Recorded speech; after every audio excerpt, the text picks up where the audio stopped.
Join me at 7 o'clock every Sunday night for Free Speech Nation, the show where I tackle the week's biggest stories in politics and current affairs with the help of my two comedian panellists and a variety of special guests. Free Speech Nation, Sunday nights from 7 on GB News, the People's Channel, Britain's news channel.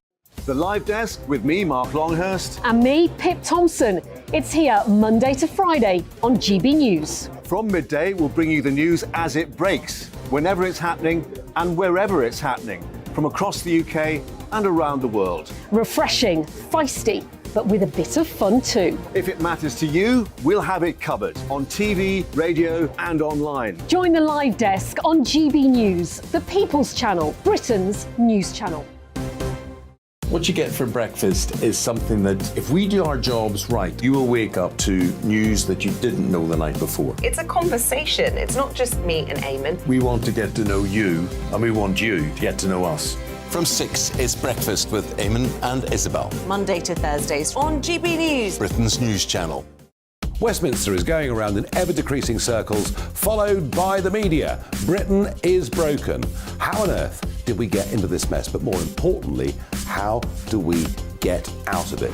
Join me at 7 p.m, Mondays to Thursdays on Farage, here on GB News. We will have open, rational debate. We've got to work out how Britain moves forward from this. Join us here on GB News, the People's Channel. Britain is watching.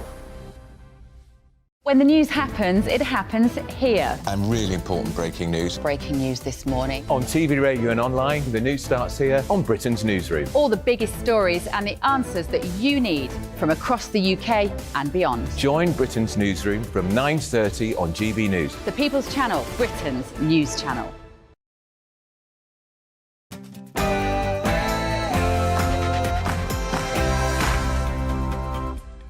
No spin, no bias, no censorship. I'm Dan Wootton. Tonight, I speak out against Westminster's war on truth and democracy as Conservative peer and ministers at Goldsmith is forced to quit by spineless Sunak.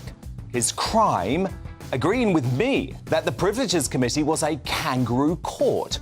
But where's the MSM outrage at the egregious Labour lies about witch hunter-in-chief Sue Gray? Did you first approach Sue Gray to be your chief of staff? Nick, I know her personally. I met her when I was Director of Public Prosecution.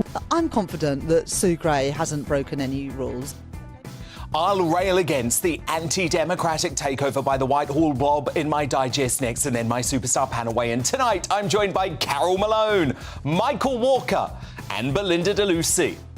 Elsewhere tonight, just as I warned, the Rwanda ruling has emboldened the evil people smuggling gangs who are using the Liberal court's judgment in TikTok ads for their illegal channel crossings. This one reading there is no return for Albanians who go to England by boat. So are the New Conservatives, a group of Tory backbenchers demanding migration is slashed, right to warn that voters' trust has been eroded by our out-of-control borders? That's our big debate tonight before the group's president, Sir John Hayes, joins us live. Also on the way, was Kate Middleton right to insist the royal family fought back against Meghan Markle's untrue claims of racism, as revealed in a bombshell update to Valentine Lowe's book? Charlotte Griffiths and Joanna Jaju duke it out in the clash. Plus, as Harry and Meghan are spotted holding hands in public together, are the couple fighting back against the rumours that their marriage is on the rocks? My royal masterminds, Eddie Colin Campbell and Phil Dampier, have exclusive information on that shortly. Also tonight, Britain's strictest head teacher, Catherine Birbalsingh, joins me live to explain why she's written to Slippery Starmer over her racism and bullying allegations against Labour MP Jess Phillips. Breaking tonight, Nigel Farage has been rejected by a 9th bank as this egregious attack on free speech continues.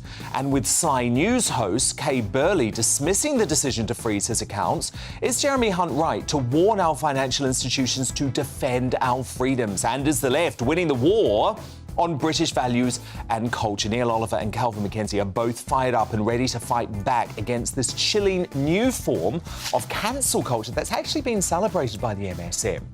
And amid bombshell revelations that woke ITV's bosses were made aware of, quote, serious concerns around Philip Schofield's teenage lover, will the independent inquiry prove this morning's death? Now, we'll tackle that in the media buzz. As ever, tomorrow's newspaper front page is on the way for you, hot off the press. A brand new Greatest Britain and Union Jackass Crown 2. This is Dan Wootton tonight. Let's go.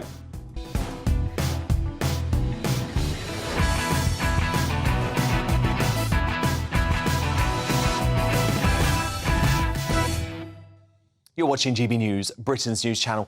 I have been absolutely furious all day watching the MSM reaction to the news that Sue Gray lied, that Keir Starmer lied, that there was deceit about her appointment as the Labour Chief of Staff, and you're not going to believe how the BBC covered the story tonight. I'll tell you in my digest straight after the news with Polly Middlehurst.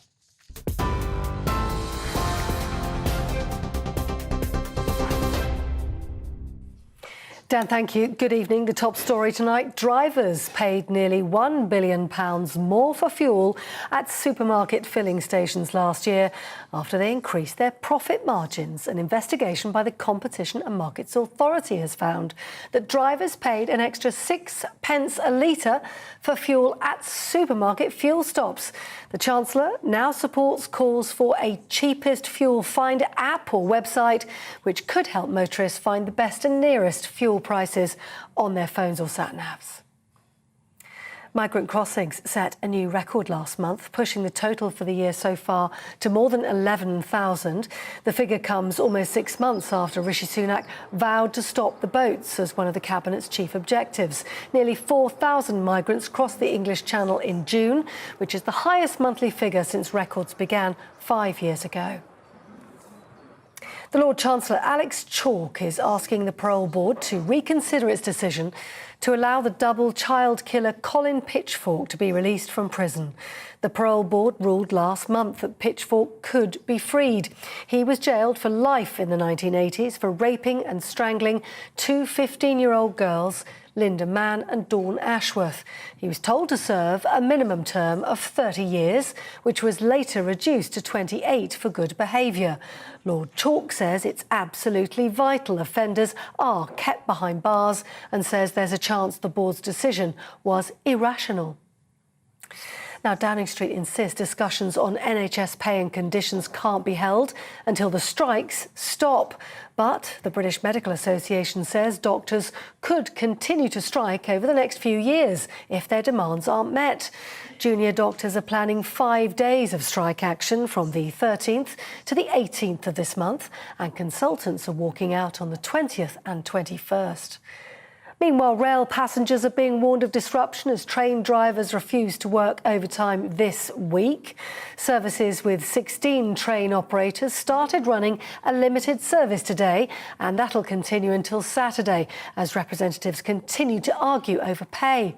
ASLEF says members at 15 train operators will take part in further industrial action from the 17th to the 22nd of this month. And lastly, His Majesty the King has begun his first Holyrood week since his coronation today. King Charles was welcomed by crowds at Kinneil House in Bowness. That's home of the Dukes of Hamilton. The annual tradition, also known as Royal Week, is a chance for the King and Queen to immerse themselves in Scottish heritage and culture. On TV, online, DAB+ radio and the TuneIn app, this is GB News, Britain's news channel.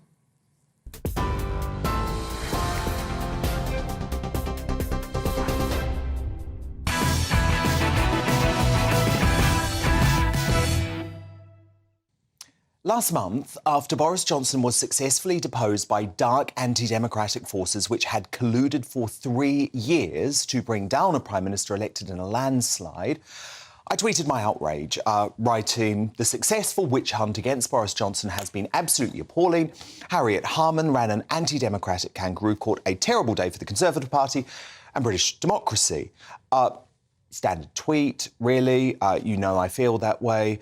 I'm only sharing it with you now because the Tory Environment Minister, Zac Goldsmith, agreed, and he quote tweeted me, adding the words, "Exactly this, there was only ever going to be one outcome and the evidence was totally irrelevant to it." Now, I think that is a completely reasonable opinion for a Conservative peer like him to hold. It also happens to be entirely true. But truth no longer matters at Westminster, which has been swept up by communist-style forces masquerading as a standards body.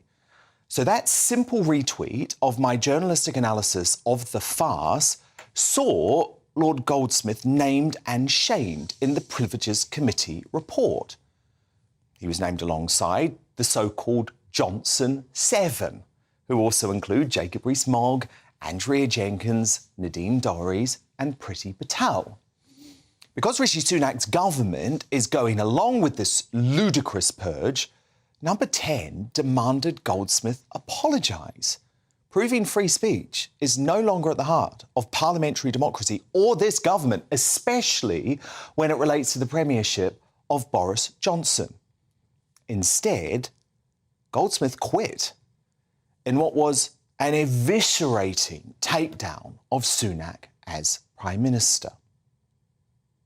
Now today, a lie has been exposed far more egregious than anything from the Partygate witch hunt, but the MSM has reacted with a pathetic shrug of the shoulders.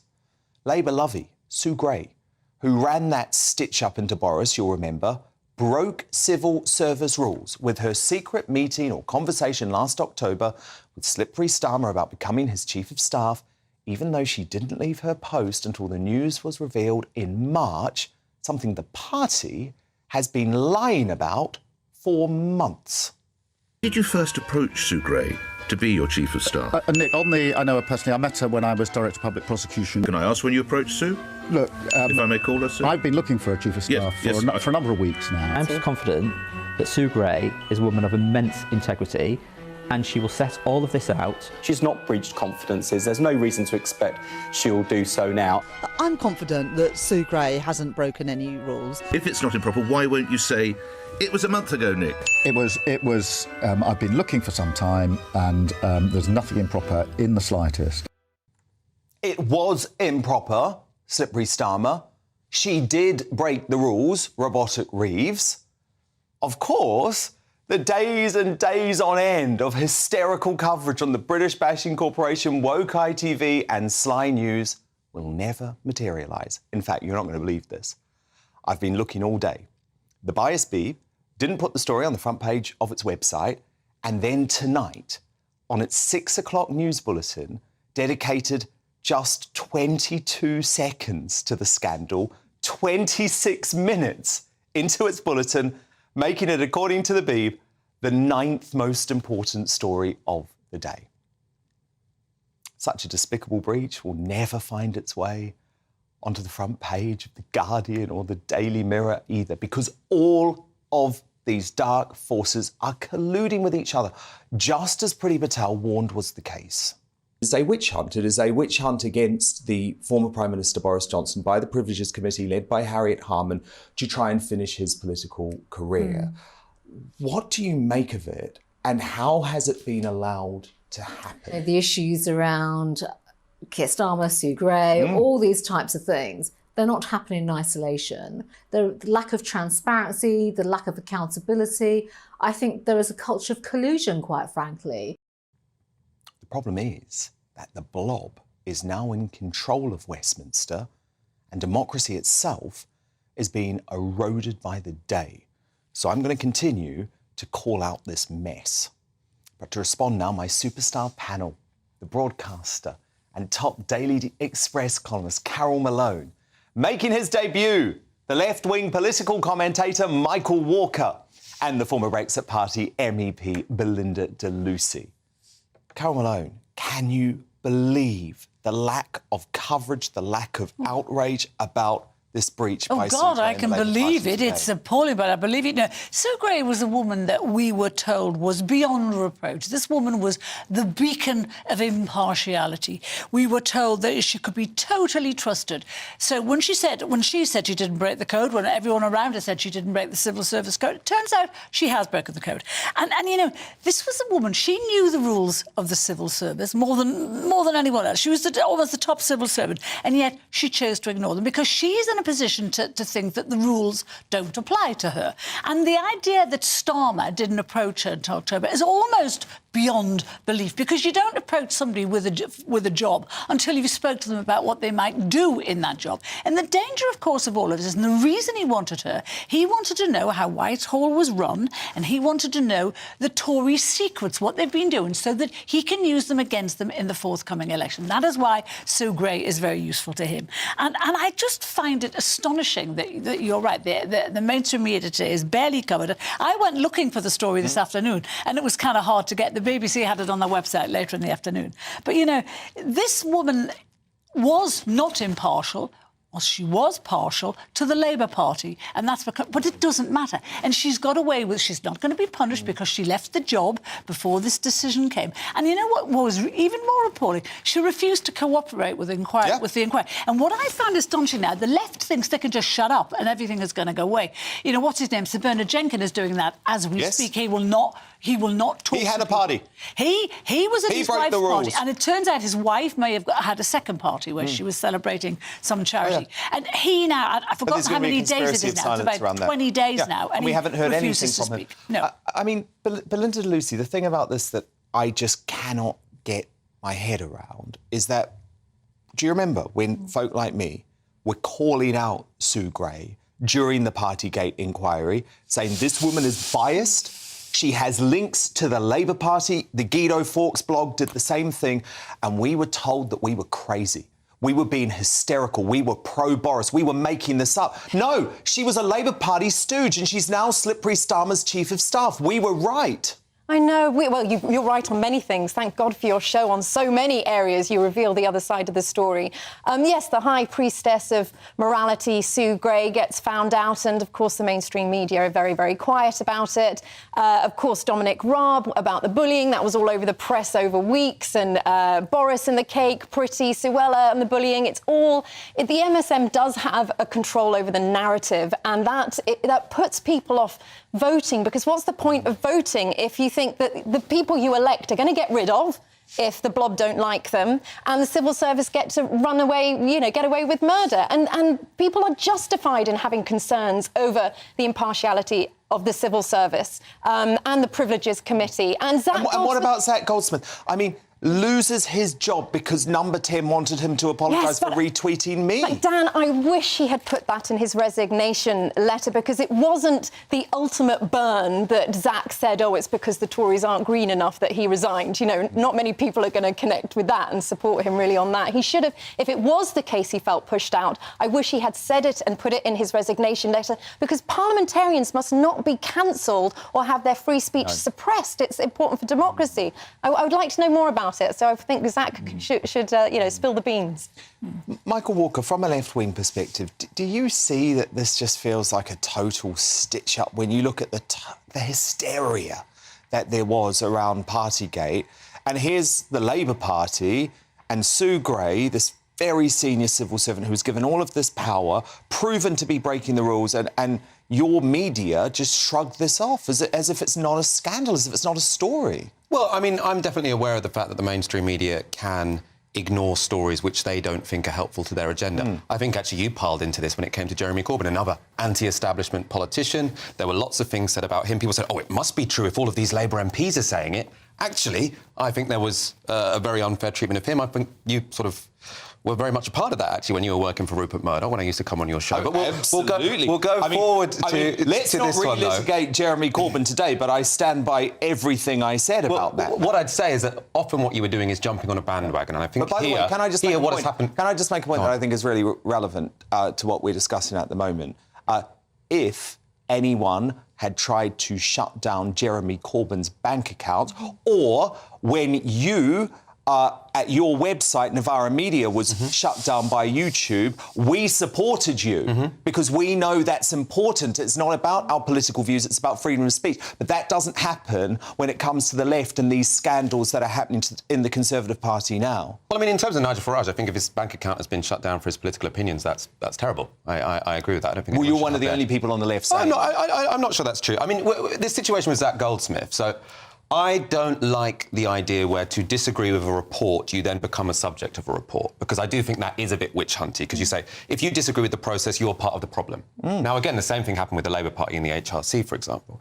But with Zach Goldsmith, I'm not sure this is a free speech issue, because what's happened is he was part of the cabinet, or sorry, a minister, he was a junior minister, and they have something called collective responsibility. So collective responsibility is something that doesn't all mean they have governments to accept the Privileges Committee. Well, collective responsibility means that you are speaking on behalf of the government when you speak.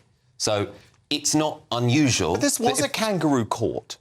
Well, but that's I mean. Don't you? For one, I'm not convinced it was a kangaroo court, and the reason I say that, and I think the reason why the argument you're making doesn't have actually that much traction in the general public at large, is because people have seen the photos. Now, it didn't look like an amazing party. I'm not incredibly jealous that I wasn't there eating those M&S sandwiches. But the issue is people. The issue is people really, really care. So people saw that there was systematic rule breaking in Down Street. Was it an actual party? He was a party that was billed as a drinks party. But Carol, they care because the BBC, Sly News, The Guardian spoke about it incessantly for week after week after week and painted a completely untrue picture. But I mean, Carol, this was a kangaroo court, so Zach Goldsmith loses his job because he called it a kangaroo court. It was a kangaroo court. The Privileges Committee are pretending this is all about the sanctity of Parliament. No, it isn't. It's about revenge on people who are having a go at them. You know, they say it's not a kangaroo court, but then they name and shame publicly the people Carol, who said it was a kangaroo court. what about this Johnson 7, by the way? I mean, these are great people. Pretty, Nadine, Jacob, Andrea, and all of these people could be gone if the censure from Parliament is over. It is astonishing to say it's not a witch hunt when you're going after the very people who have criticised your committee. And what is wrong? Are they so thin-skinned? Are they so weak in their argument defending themselves? They cannot take any criticism. They look more guilty than ever going after these people. Belinda DeLucy, Michael Walker, Carol Malone, my superstar panel, with us all evening, but also still to come.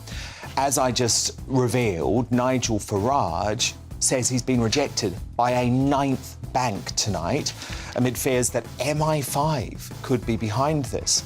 So while the MSM celebrates this chilly new form of cancel culture, is Jeremy Hunt right to warn our financial institutions to uphold free speech? Neil Oliver has a fascinating take on this shortly. But next, in The Clash, as a bombshell update to Valentine Lowe's book reveals Kate hit back at Meghan's royal racism claim during the Sussexes' infamous interview with Oprah. Was our future queen right to insist the royal family didn't take those lies from the Sussexes lying down? Mail on Sunday's editor-at-large Charlotte Griffiths and social commentator Joanna Jaj. You were going to duke it out, but you know I want to hear from you on this. Dan at gbnews.com. Vote in our poll at gbnews on Twitter. We're back after this.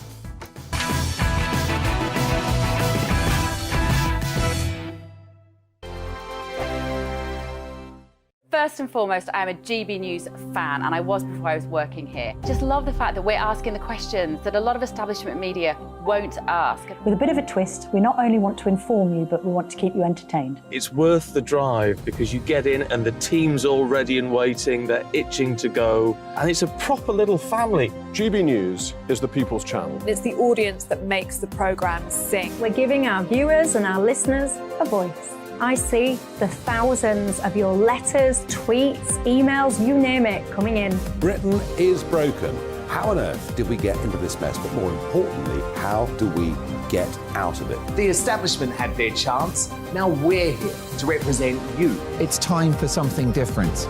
It's time for GB News. I'm very patriotic. I believe in Britain. Our best days lie ahead. Britain's watching. Britain's watching. Join us here on GB News. The People's Channel. Britain's news channel. Join me, Patrick Christie's Monday to Friday, 3 till 6. We tackle the day's news agenda like you've never seen before. It's high tempo, high octane, the most controversial topics, and the best guests. You will not be able to take your eyes and ears off it. I'm not afraid to ask the questions that you really want answered. 3 till 6 p.m, Monday to Friday on GB News, the People's Channel, Britain's news channel. I'm Andrew Doyle. Join me at 7 o'clock every Sunday night for Free Speech Nation, the show where I tackle the week's biggest stories in politics and current affairs with the help of my 2 comedian panellists and a variety of special guests. Free Speech Nation, Sunday nights from 7 on GB News, the People's Channel, Britain's news channel. GB News has its own late-night paper preview show, Headliners, where comedians take you through the next day's top news stories. You don't have to bother reading the newspaper, we've got it covered for you. Headliners, every night at 11 p.m. and repeated every morning at 5 a.m. We won't send you to sleep like some of the other paper review shows out there. GB News, the People's Channel, Britain's news channel. Join me, Camilla Tominey, on Sunday mornings from 9:30, taking the politicians to task and breaking out of SW1 to see how their decisions are affecting you across the UK. Bursting the Westminster bubble every Sunday morning, only on GB News, the People's Channel. Britain's watching. Every Sunday from 11, join Michael Portillo. There will be topical discussion, looking at the week before and the week to come. So kick back and relax at 11 a.m. on Sundays on GB News with me, Michael Portillo. GB News, the People's Channel, Britain's news channel. What you get for breakfast is something that, if we do our jobs right, you will wake up to news that you didn't know the night before. It's a conversation. It's not just me and Eamon. We want to get to know you, and we want you to get to know us. From 6, it's Breakfast with Eamon and Isabel. Monday to Thursdays on GB News, Britain's news channel. Hi, I'm Dan Wootton. You can watch me live on GB News Monday to Thursday from 9 p.m. And did you know that you can also watch and listen live on our website, gbnews.com. You'll always be up to date on the latest breaking news, as well as enjoying the best stories, opinions and shows. You can even join the debate under our live player as you're watching. So head straight to gbnews.com on TV, radio and online. GB News, Britain's news channel.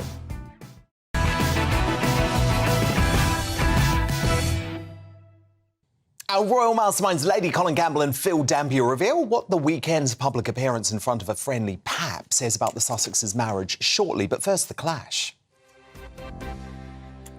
And bombshell new additions to a best-selling 2022 book have revealed future Queen Kate Middleton's Steely streak.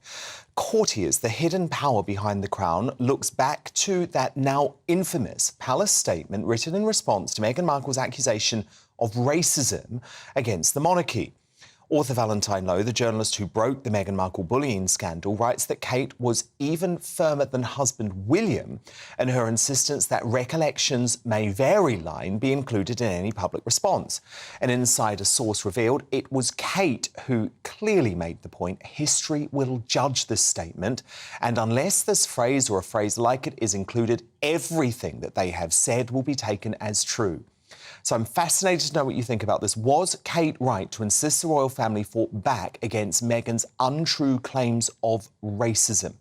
Dan at gbnews.com. Vote in our poll at gbnews on Twitter. The results shortly, but to debate this now, I'm joined by the editor-at-large for the Mail on Sunday, Charlotte Griffiths, and the social commentator, Joanna Jarjou. Charlotte, Kate has been proven to be right, hasn't she? Because those farcical claims from Meghan were lies, and we now know they were lies. Yeah, because recent interviews that Prince Harry's given, he's actually backtracked and said, well, I wasn't saying that they're racist. I was saying that there was unconscious bias. But either way, you know, there wasn't racism there. And of course, they had to release a statement disputing that, because never complain, never explain works unless you're accused of something incredibly serious like racism, and if you're not racist you have to hit back at that. And good on Kate, because she's really starting to emerge as a queen in waiting, because she obviously laid down the law on that one. Joanna Jarjou, Kate was right, wasn't she? She knew that the royal family wasn't racist. She knew that Meghan was just peddling a whole load of lies in front of the world, and so it was really important to include that line, recollections may vary. Well, first of all, in Meghan and Harry's Oprah interview, they'd never actually said the word racism. They talked about actually skin colour, yes. And when Harry had a first opportunity to clarify exactly what he meant in his interviews leading up to Spare, he did just that. And he specified that he felt that it was unconscious bias. How the media... Oh, Joanna, that was 2 years later. Joanna, 2 years later. In that time, let me just remind you, because it's very important, Prince Philip died and the late Queen Elizabeth II died. He waited 2 years before he corrected the record. Well, I mean, actually, unconscious bias, really, by fact, is a form of racism. So whether Harry wanted to kind of specifically specify exactly what he meant by using those words.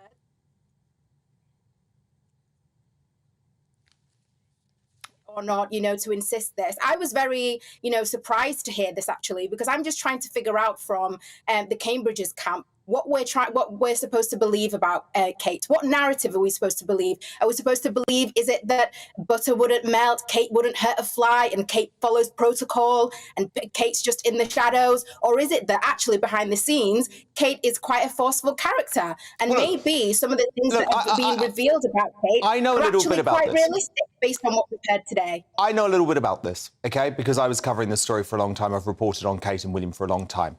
Kate is very clear that publicly she wants William to take the lead.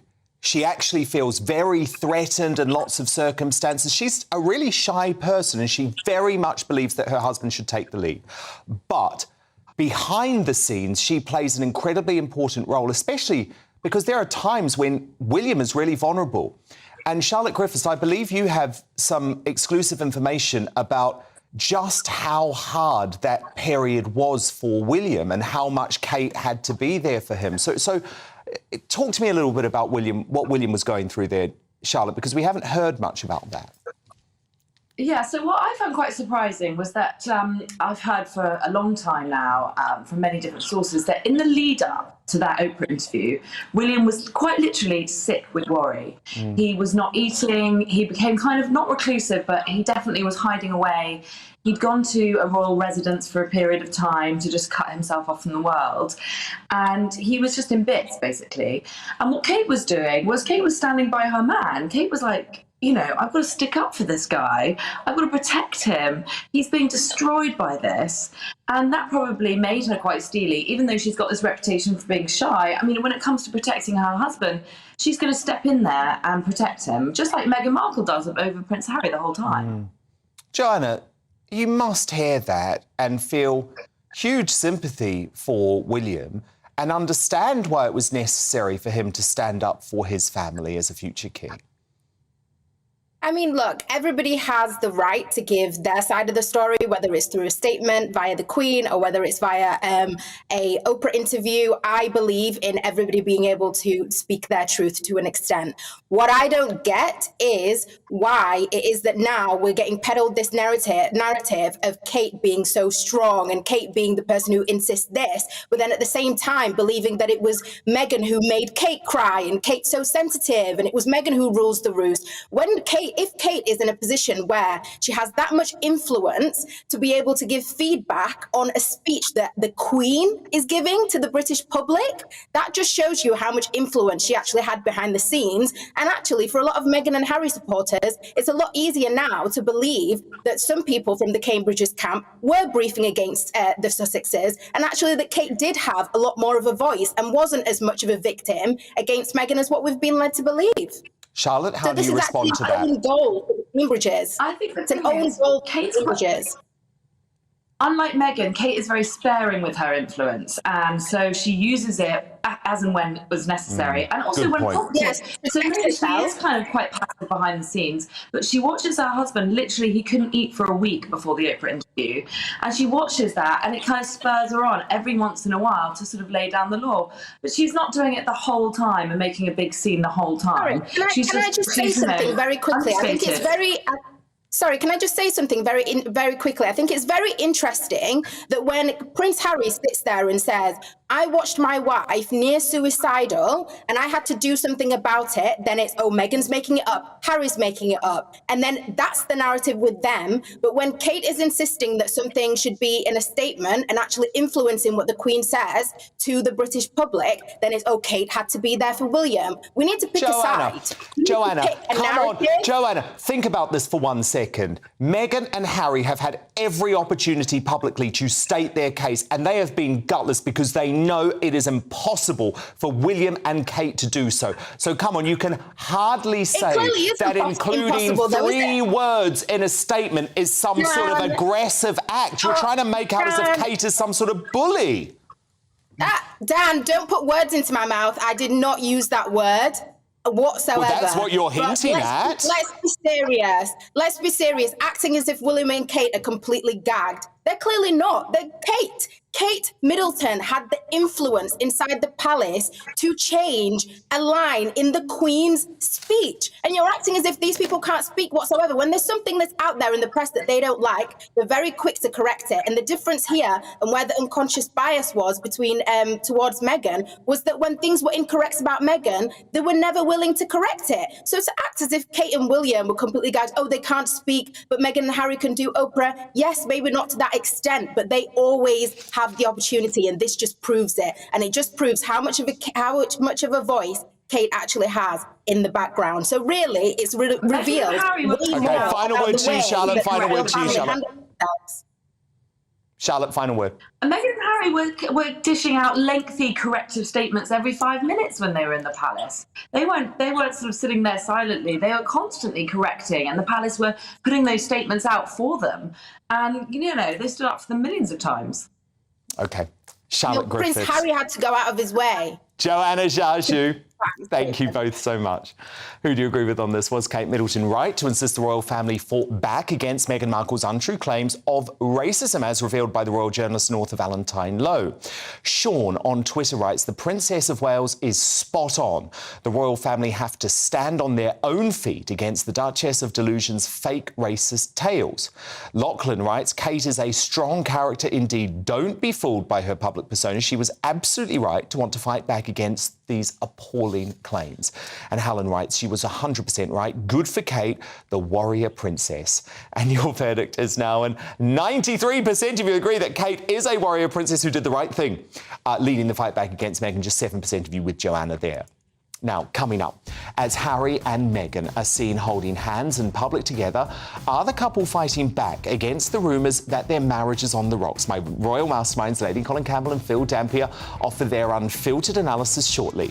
But next, as Nigel Farage has a 9th bank reject him and what he claims is an establishment plot against him, is Jeremy Hunt right to warn our financial institutions need to uphold free speech? Neil Oliver joins me live to give his unmissable analysis on this breaking story in mere moments.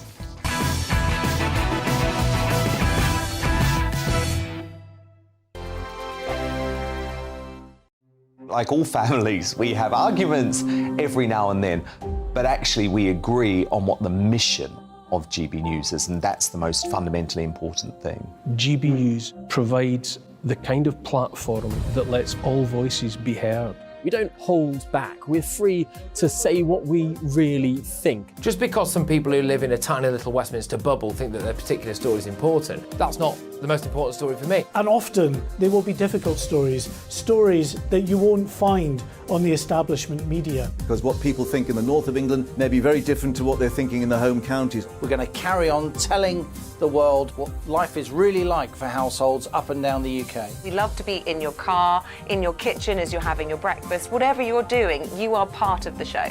If it matters to you, it matters to us. Britain's watching. Britain's watching. Britain's watching. We're proud to be GB News, the People's Channel, Britain's news channel. Monday to Thursday, 9 p.m. till 11 p.m. Join me, Dan Wootton. I'll bring you the sharpest takes and hottest debates. Do you not believe in prison? I don't believe in prison. I'm completely stunned. I guarantee you there'll be no spin, no bias, no censorship. I actually was personally quite offended by it. And no reason to go to bed. So I guess they've always been quite woke. That's Dan Wootton tonight on TV, radio and online. Monday to Thursday from 9 p.m. till 11 p.m. on GB News, the People's Channel, Britain's news channel. The Live Desk with me, Mark Longhurst. And me, Pip Thompson. It's here Monday to Friday on GB News. From midday, we'll bring you the news as it breaks, whenever it's happening and wherever it's happening, from across the UK and around the world. Refreshing, feisty, but with a bit of fun too. If it matters to you, we'll have it covered on TV, radio and online. Join the Live Desk on GB News, the People's Channel, Britain's news channel. So Jubes and Kerr, we tackle the issues of the day with real, robust debate, both sides of the fence, battling it out with me in the middle with my forthright opinions and views. And often really interesting things happen because you start with a position and then by the end of the debate you find actually, well, I might not have thought about that one. What we need in this country is two new political parties. You should maybe think about doing a 2024 calendar. I'm Michelle Dewberry and I'm keeping you company right through until 7 o'clock this evening. GB News, the People's Channel, Britain's watching. Westminster is going around in ever-decreasing circles, followed by the media. Britain is broken. How on earth did we get into this mess? But more importantly, how do we get out of it? Join me at 7 p.m, Mondays to Thursdays on Farage, here on GB News. We will have open, rational debate. We've got to work out how Britain moves forward from this. Join us here on GB News, the People's Channel. Britain is watching. Start the day with GB News. We catch up on all the big stories you didn't hear the night before. And take a look at what the world's talking about this morning. That's right, Monday to Thursdays from 6 o'clock. It's Breakfast with Eamon and Isabel. Straight after breakfast, join us, Bev Turner and Andrew Pearce. We're going to take you through till noon. We'll be tackling the big topics of the day, including the things that the other channels just won't talk about. If it's happening here. Wake up to mornings on GB News, the People's Channel. Britain's news channel.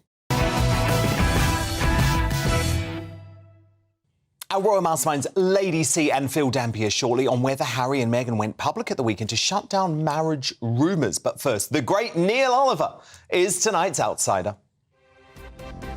And the chilling scandal of Nigel Farage having his bank accounts cancelled continues to unravel, with the GB News star now fearing our very own intelligence services could be behind the authoritarian move to debank him. He suggested widely false Russia claims made by snivelling Labour MP Chris Bryant in Parliament, and his friendship with Donald Trump may have prompted MI5 spooks to take action. This is what the man himself had to say about his draconian treatment.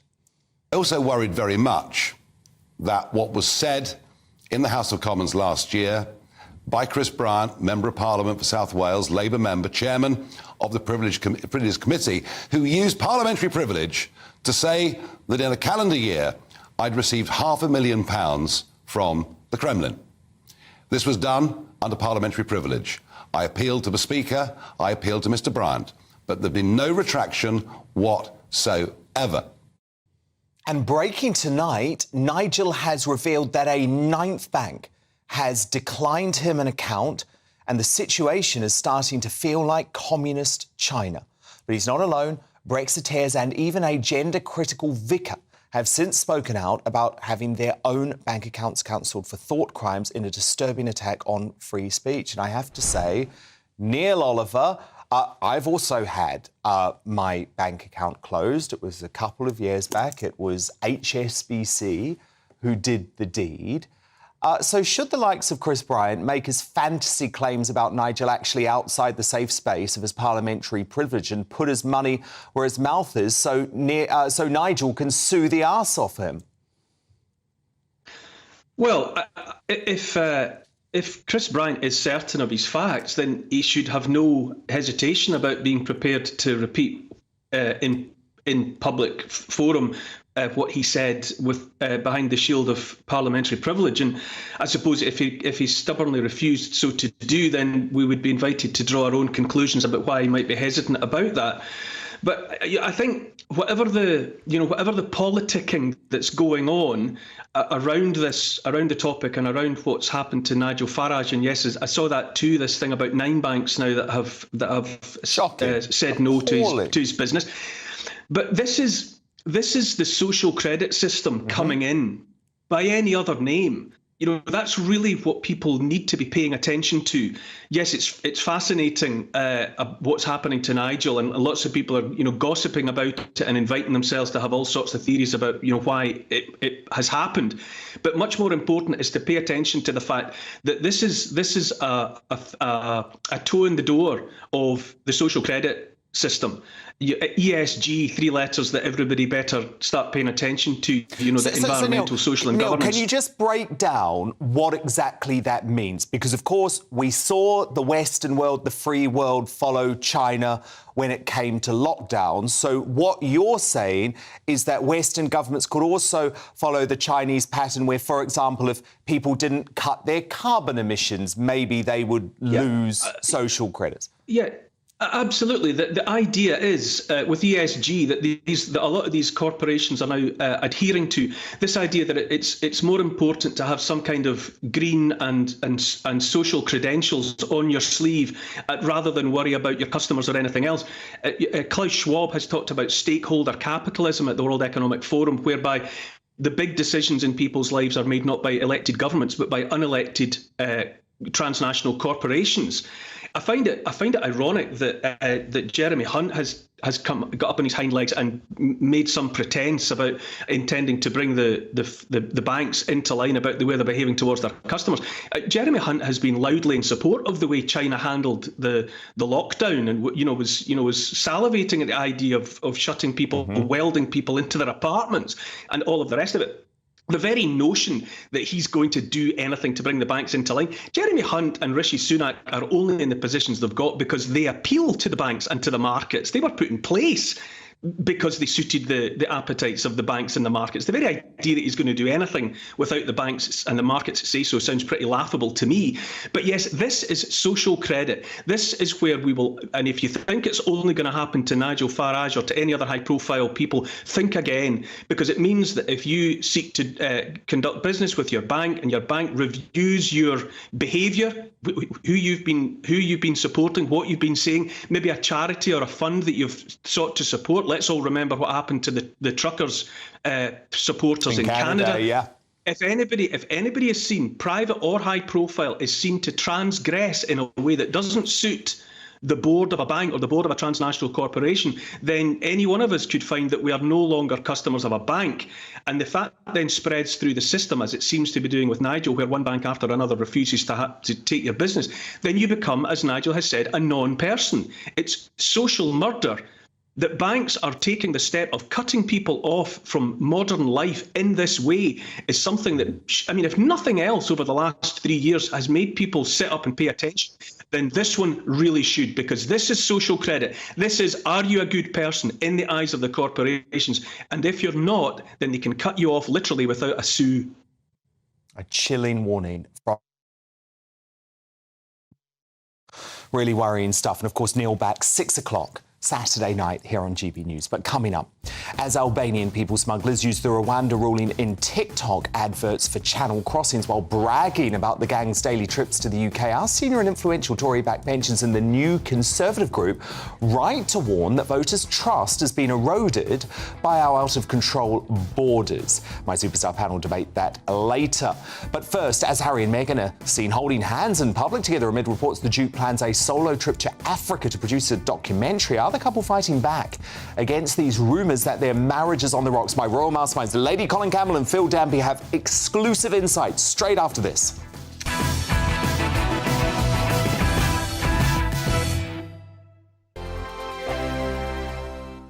I joined GB News because I was sick and tired of not hearing my views being represented, not just mine, but so many people that I knew and spoke to. I just couldn't get my voice out there. I couldn't say anything. I couldn't do anything. Whatever the narrative was, I kind of had to follow it. GB News is there to provide a voice for those who have been ignored by the establishment media. We think different things. We've got a different style. GB News is here to be optimistic and positive about the future. It's real kind of dynamic and flowing, with the audience very much at the heart of it, like a big family. Here at GB News, we talk about the things that matter to you. Hearing the voices from right across our towns and cities, especially our towns. All sides of the argument represented with a heavy dose of opinion. We're on a mission here to make a difference. And the GB News family really is here for you, and whatever time of day you can watch or listen. Britain's watching. Britain's watching. We're proud to be GB News. The People's Channel. Britain's news channel. Monday to Thursday, 9 p.m. till 11 p.m. Join me, Dan Wootton. I'll bring you the sharpest takes and hottest debates. Do you not believe in prisons? I don't believe in prisons. I'm completely stunned. I guarantee you there'll be no spin, no bias, no censorship. I actually was personally quite offended by it. And no reason to go to bed. So I guess they've always been quite woke. That's Dan Wootton tonight on TV, radio and online. Monday to Thursday from 9 p.m. till 11 p.m. on GB News. The People's Channel, Britain's news channel. Weeknights on GB News from 6 p.m. You'll always get drama. Please stop, Michelle. I know, yeah. Please stop. Should I just shut up? Romance. You like me, I like you. There you go. There you are. Well, don't tell anybody. Adventure. Etc. That's the whole point. And action. Sergeant the Big Green, my superstar panel, they're already at it. They're fighting. It's going to be quite a show. Only on GB News. Britain's watching. In a world of dull and predictable radio and TV shows. Oh, hi. On Mark Dolan tonight, we've got big guests. We drill into the big stories of the day. The show adds up to a brilliant listening and viewing experience. Mark Dolan Tonight is the most entertaining current affairs show ever, and that's a fact. That's Mark Dolan Tonight, Friday, Saturday and Sunday from 9. Only on GB News, Britain's news channel. Start the day with GB News. We catch up on all the big stories you didn't hear the night before. And take a look at what the world's talking about this morning. That's right, Monday to Thursdays from 6 o'clock. It's Breakfast with Eamon and Isabel. Straight after breakfast, join us, Bev Turner and Andrew Pearce. We're going to take you through till noon. We'll be tackling the big topics of the day, including the things that the other channels just won't talk about. If it's happening here. Wake up to mornings on GB News. The People's Channel. Britain's news channel. Time now for my royal masterminds, Lady Colin Campbell and Phil Dampier. And the runaway royals, Harry and Meghan, finally cleared their last belongings out of Frogmore Cottage as they were sent packing by King Charles last week. But they appeared to be all smiles in photos of their first public outing since that humiliating eviction. Carl Larson, a celebrity photographer who used to be friends with Thomas Markle, now claims he's friends with Harry and Meghan, was conveniently on hand to snap the pair, leaving an office building in California on Friday before telling his audience, please do not believe the media, they are very much in love. If that's the case, it does beg the question as to why the Duchess won't be joining husband Harry in Africa, with reports that he could fly solo to film a Netflix documentary on the continent where the couple famously spent their third date together. So, Lady C, we know the Sussexes are clearly desperate to quell rumours that their marriage is on the rocks, but you understand that things haven't been so marvellous over in Montecito.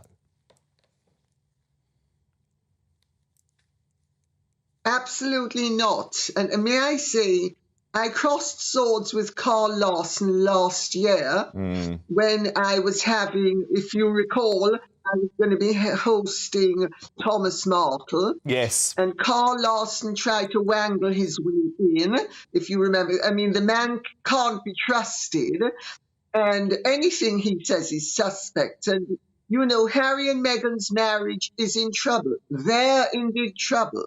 And as soon as money problems come into the room, you can depend on it, love is flying out the window. And love was flying out of the window from before.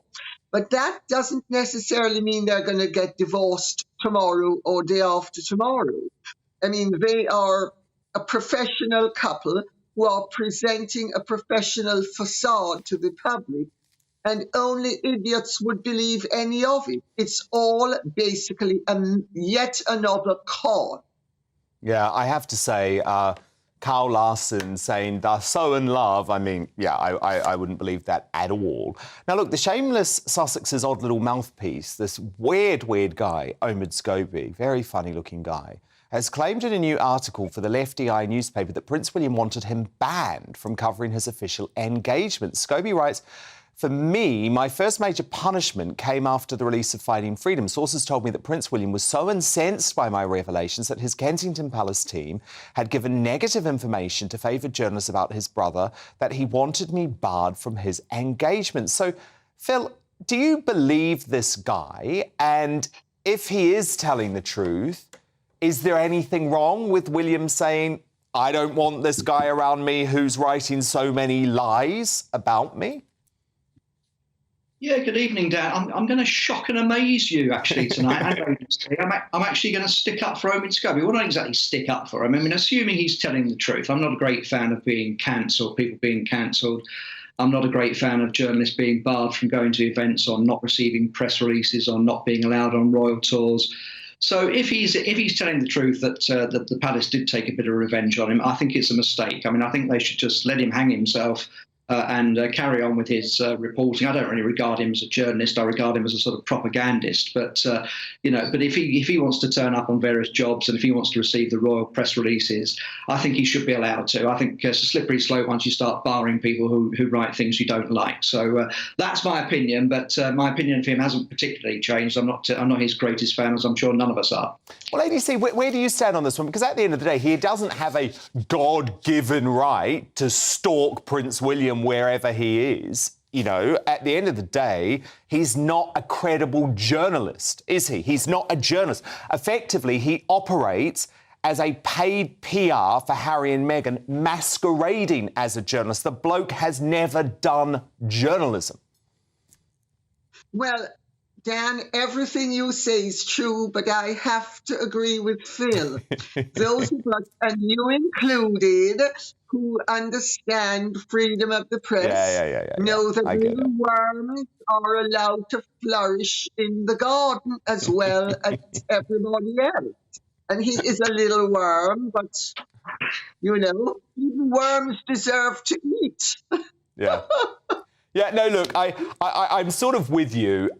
In some ways, though, I don't even believe that William cared that much about Scobie. This is sort of a story that he's concocted to pump up his own narrative.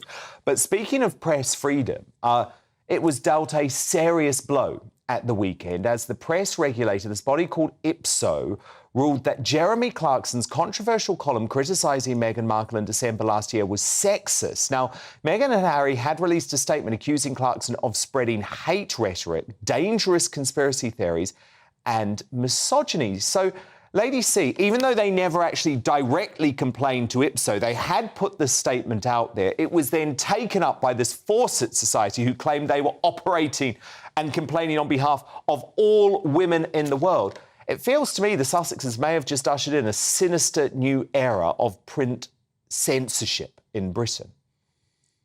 Oh, well, of course, but this is what they have been doing for some considerable length of time.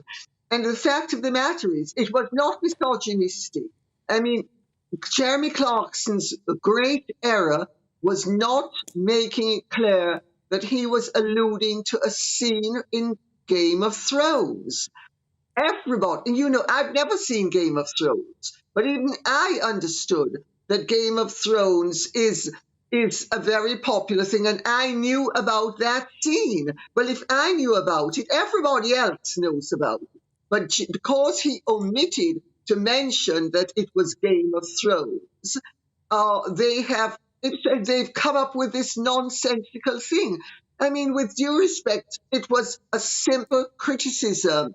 And he was speaking about a woman, and he was criticizing her. But is that misogynistic? And you know, again, we come back to the whole business of if Omid Scobie can be welcomed at the palace, despite all the lies he tells on behalf of Meghan and Harry, surely Jeremy Clarkson is allowed to make an allusion and neglect that he mentions the source of the allusion without being muzzled. I mean, the whole thing is ridiculous.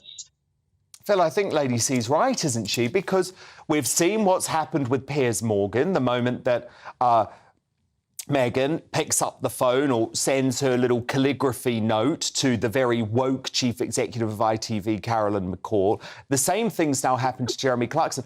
I'm sorry, you don't have to like the column. The Sun actually decided it didn't like the column and they took it down from its website and apologised for publishing it. But that doesn't mean a state regulator has to get involved. I think this is a shocking affront to free speech in this country. No, an apology is never enough, is it? It's a very slippery slope we're going down if you're going to start, criticising people just for having an opinion. But I mean, the irony is that they go running to their lawyers at the drop of a hat, as Lady C says. Yet there's nothing they can do really to control social media, where the internet is the Wild West, where most of the really bad stuff being said about them is. So really, they're kind of barking up the wrong tree. I mean, if they played their cards right, they'd still be getting a good press from the mainstream media and from the likes of us. I mean, we welcomed them with open arms, and we would have given us the opportunity. And yet, meanwhile, people are saying all sorts of things about them on social media, and there's nothing they can do about that. So I think they're just, they're aiming their fire at the wrong people. Yeah, no, indeed. And Hadley Friedman in the Sunday Times at the weekend, she was a lefty, she was at The Guardian, and she spoke about how the British public had so much goodwill for Harry and Meghan. They were flooded with goodwill and they drained it all away because of their behaviour, not because of the media.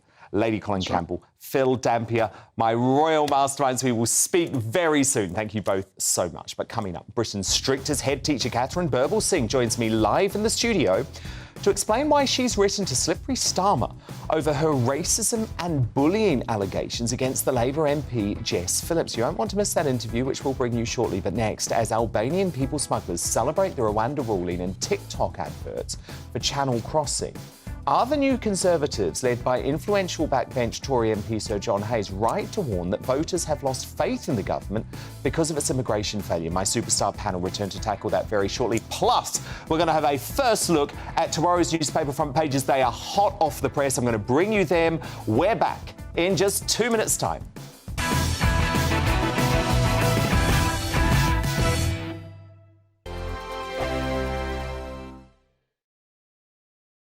First and foremost, I'm a GB News fan, and I was before I was working here. Just love the fact that we're asking the questions that a lot of establishment media won't ask. With a bit of a twist, we not only want to inform you, but we want to keep you entertained. It's worth the drive because you get in and the team's all ready and waiting, they're itching to go, and it's a proper little family. GB News is the People's Channel. It's the audience that makes the programme sing. We're giving our viewers and our listeners a voice. I see the thousands of your letters, tweets, emails, you name it, coming in. Britain is broken. How on earth did we get into this mess? But more importantly, how do we get out of it? The establishment had their chance. Now we're here to represent you. It's time for something different. It's time for GB News. I'm very patriotic. I believe in Britain. Our best days lie ahead. Britain's watching. Britain's watching. Join us here on GB News. The People's Channel. Britain's news channel. The Live Desk with me, Mark Longhurst. And me, Pip Thompson.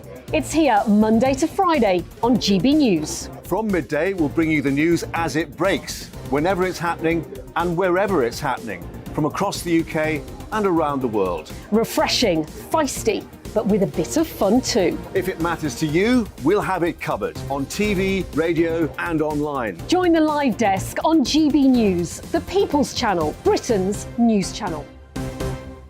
Westminster is going around in ever-decreasing circles, followed by the media. Britain is broken. How on earth did we get into this mess? But more importantly, how do we get out of it? Join me at 7 p.m, Mondays to Thursdays on Farage, here on GB News. We will have open, rational debate. We've got to work out how Britain moves forward from this. Join us here on GB News, the People's Channel. Britain is watching.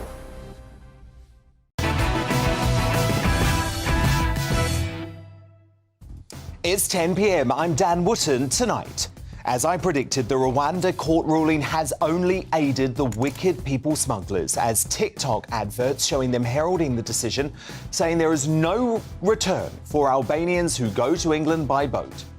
So, as the British people continue to be taken for mugs, could the New Conservatives, a band of Tory backbenchers demanding net migration is slashed by a third, be the government's final hope ahead of the general election? That's the big debate with my superstar panel. And tonight, I'm joined by Carol Malone, Michael Walker and Belinda de Lucy. Breaking tonight, Nigel Farage has revealed that he's been rejected by a 9th bank. And as Sly News party girl Kay Burley scoffs at the sinister cancellation of the Brexit champion by the UK's financial institutions, why are the snaring MSM elite refusing to stand up for free speech. I'll get the reaction of Fleet Street icon Calvin McKenzie. He's furious about this and will be uncancelled later. Plus, after their dramatic Twitter spat, Catherine Birbalsingh explains why she's accused the Labour MP Jess Phillips of being a racist. Britain's strictest head teacher speaks out live in the studio shortly.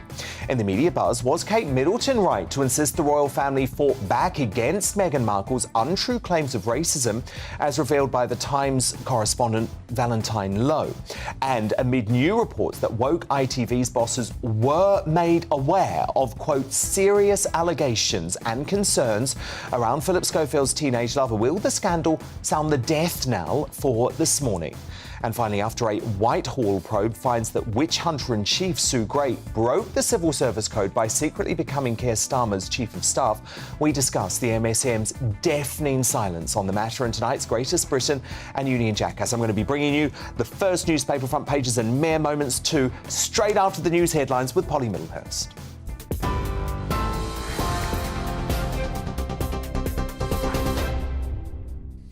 Dan, thank you. Good evening. Drivers paid nearly £1 billion more for fuel at supermarket filling stations last year after the supermarkets increased their profit margins.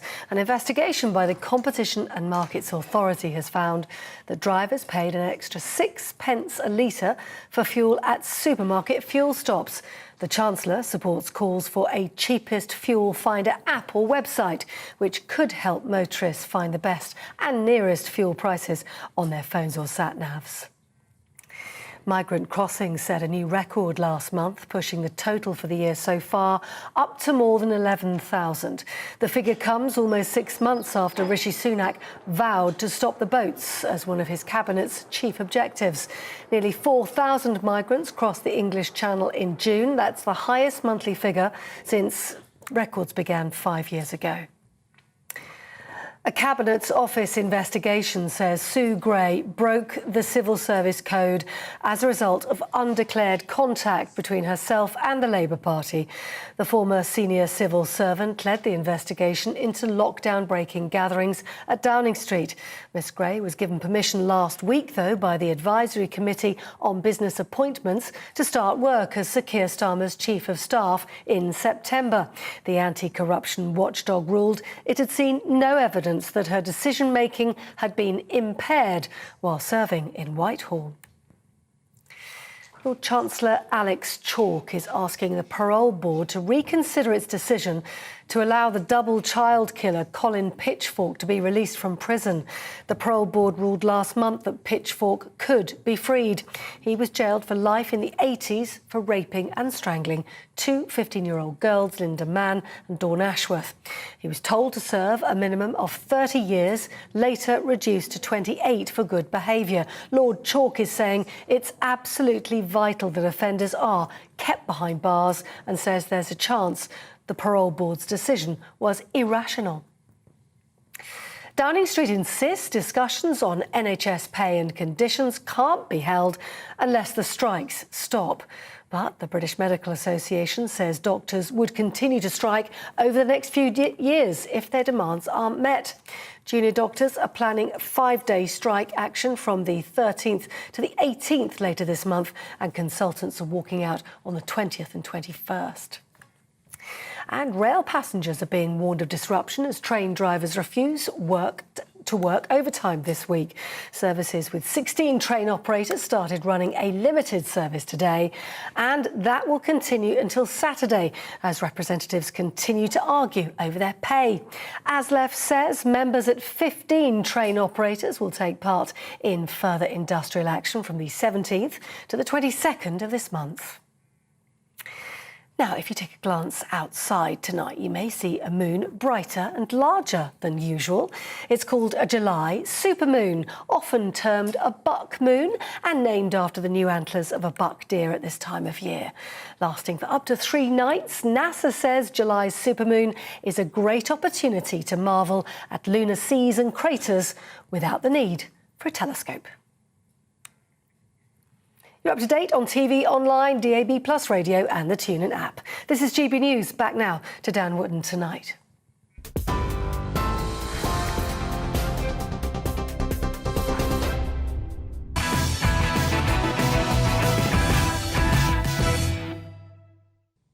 Tomorrow's News Tonight now in our Media Buzz. First front pages are in. Hot off the press, the Metro reports that last month was easily the hottest June on record, according to the Met Office, with average day and night temperatures of 15.8 degrees Celsius. The Eye leads with the cost of living crisis as it reports that 67% of the public want a cap on supermarket prices to help struggling households. The public believes eggs, milk, bread and other household purchases should be subject to price controls last seen in the 1970s. Yeah, we're back there, aren't we? Socialism. My superstar panel back with me too. The broadcaster and journalist Carol Malone, the journalist and political commentator Michael Walker, and the former Brexit Party MEP and political commentator Belinda de Lucy. Now, in the latest sign that the British folk are being taken for fools, Albanian people smugglers are using last week's Rwanda court ruling in their adverts on TikTok, with the criminal scumbags showing a news report on the judgment to potential migrants, then writing, "There is no return for Albanians who go to England by boat. Contact me if you want to go as well." Now, grim tales like that are exactly why the government needs to get a grip on the invasion of our southern border.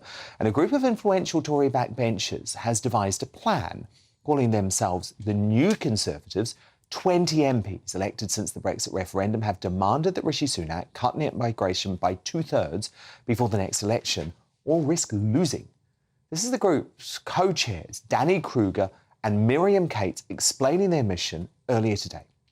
The New Conservatives stand for the realignment in our politics that Brexit and our victory in 2019 ushered in.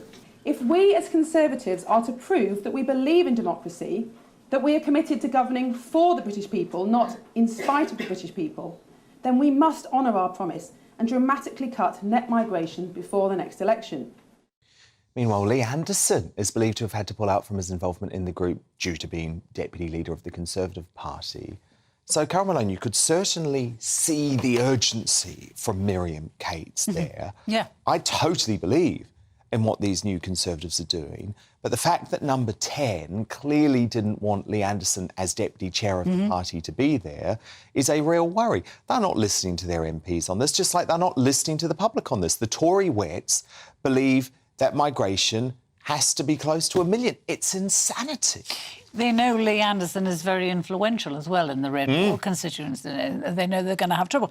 You know, I found it astonishing that the human rights groups here and the judiciary, I can't say that word ever, last week facilitated a situation where they've just made the traffickers and the criminal gangs even richer than they were already, you know. And these trips are now being advertised like a holiday, and you don't get a holiday now. You get a lifetime in Britain for £4,000 if you can come over. And I find it astonishing that, you know, I suppose what I found really hard to accept last week about this ruling was a few months ago in December, the High Court ruled that Rwanda the scheme was not illegal, and yet two judges here, ruled that they thought it was an unsafe place to be. And I don't get why they think Rwanda is unsafe. I don't understand.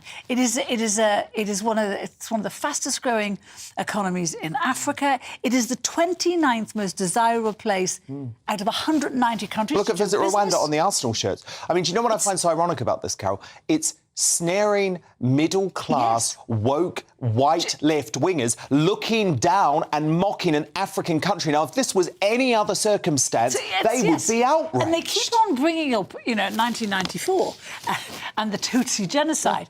That was 30-odd years ago. If we were worried about doing business with countries like that, why was Britain doing business with the Germans 20 years after the last war, when there was a pretty big genocide over there? But the point is, this scheme is meant to be a deterrent. The scheme, and the thing is, all they have to do is get a couple of plane loads off and the numbers will stop. Because interestingly, I mean, I found some figures last week that while they were waiting at the judge's decision last week, the numbers slowed crossing the channel. Course. And of course But look at this TikTok. Because you're not going to pay £4,000 if you're going to be... They're advertising that we are a soft touch because our left-wing judiciary, and I think it's despicable. But Michael Walker, the fascinating thing about the New Conservatives, though, is what they have realised is it's not just about illegal immigration, because that's what Rishi Sunak wants us to think, that the British public are actually totally fine with net migration of more than 600,000 a year, and actually we're not. Are you? Well, there isn't actually much evidence that the British public at large isn't fine with it. So come on. on. No. Well, you have to be scientific about these things. So you can't just look at what comments you're getting on your YouTube channel. What you have to see is what a pollster say. What a pollster say. OK, so there's a poll from Ipsos, which, very surprisingly, so lots of the people who were against Brexit thought it would unleash a flurry of racism. What actually happened after Brexit is people got quite a lot more positive about migration.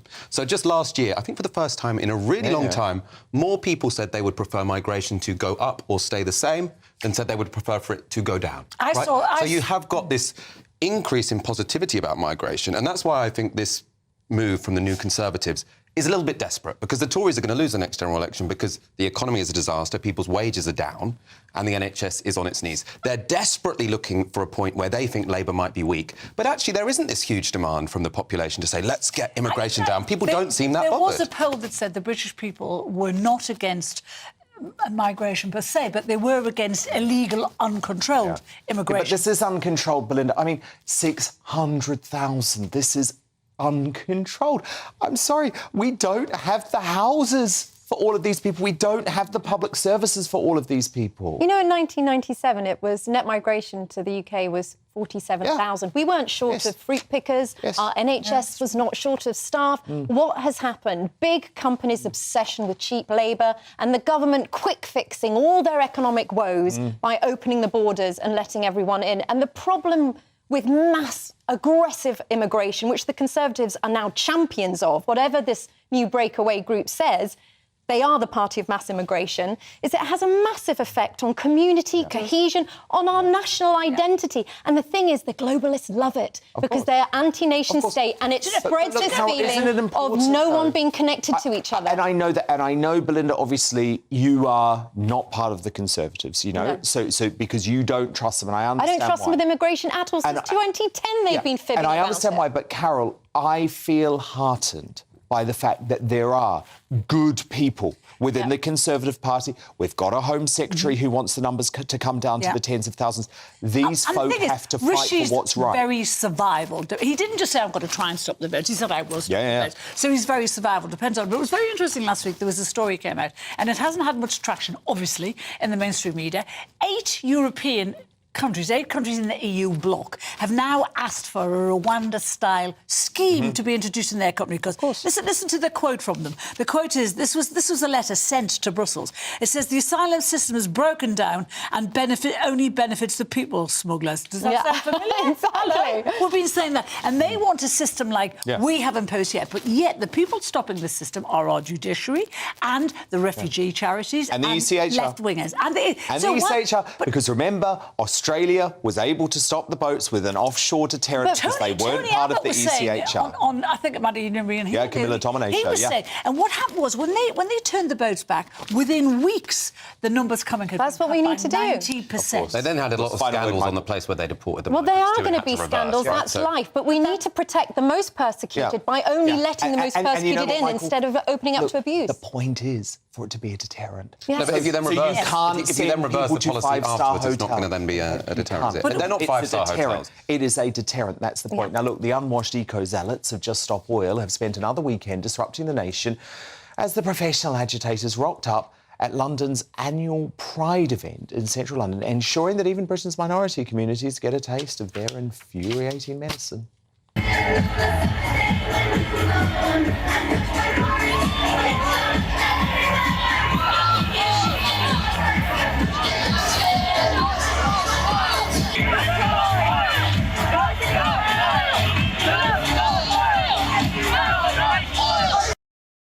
Now, Just Stop Oil caused that chaos after Pride failed to respond to a ridiculous list of demands made by the climate group, cementing their reputation as Britain's top eco-terrorists. Belinda Lucy, Michael Walker, Carol Malone, do stand by, because coming up it's Middleton versus Markle. After it's revealed Kate rallied the royals to fight back against Meghan's bogus racism claims. So was she right? to insist on the wording "recollections may vary" in the palace's response to the Oprah interview. And have ITV bosses been exposed for yet more dishonesty on the Schofield scandal? I'll bring you the latest explosive details rocking the Under Siege broadcaster in the media buzz. But next, Britain's toughest head teacher goes nuclear on unconscious racist Labour MP Jess Phillips in an explosive row that's rocked the party. So is it about time someone stood up to the smirking socialist? And just what is Slippery Starmer going to do about his playground bully? Well, Catherine Birbalsingh, live on this next.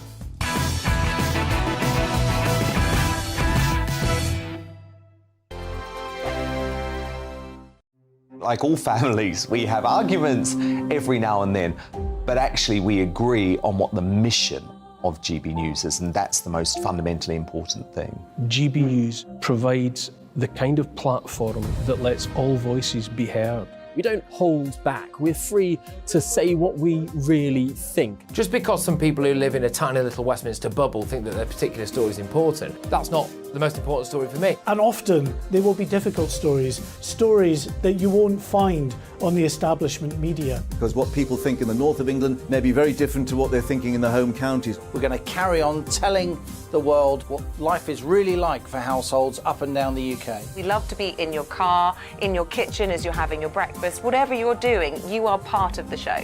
If it matters to you, it matters to us. Britain's watching. Britain's watching. Britain's watching. We're proud to be GB News, The People's Channel. Britain's news channel. Monday to Thursday, 9 p.m. till 11 p.m. Join me, Dan Wootton. I'll bring you the sharpest takes and hottest debates. Do you not believe in prison? I don't believe in prison. I'm completely stunned. I guarantee you there'll be no spin, no bias, no censorship. I actually was personally quite offended by it. And no reason to go to bed. So I guess they've always been quite woke. That's Dan Wootton tonight on TV, radio and online. Monday to Thursday from 9 p.m. till 11 p.m. on GB News. The People's Channel. Britain's news channel. The Live Desk with me, Mark Longhurst. And me, Pip Thompson.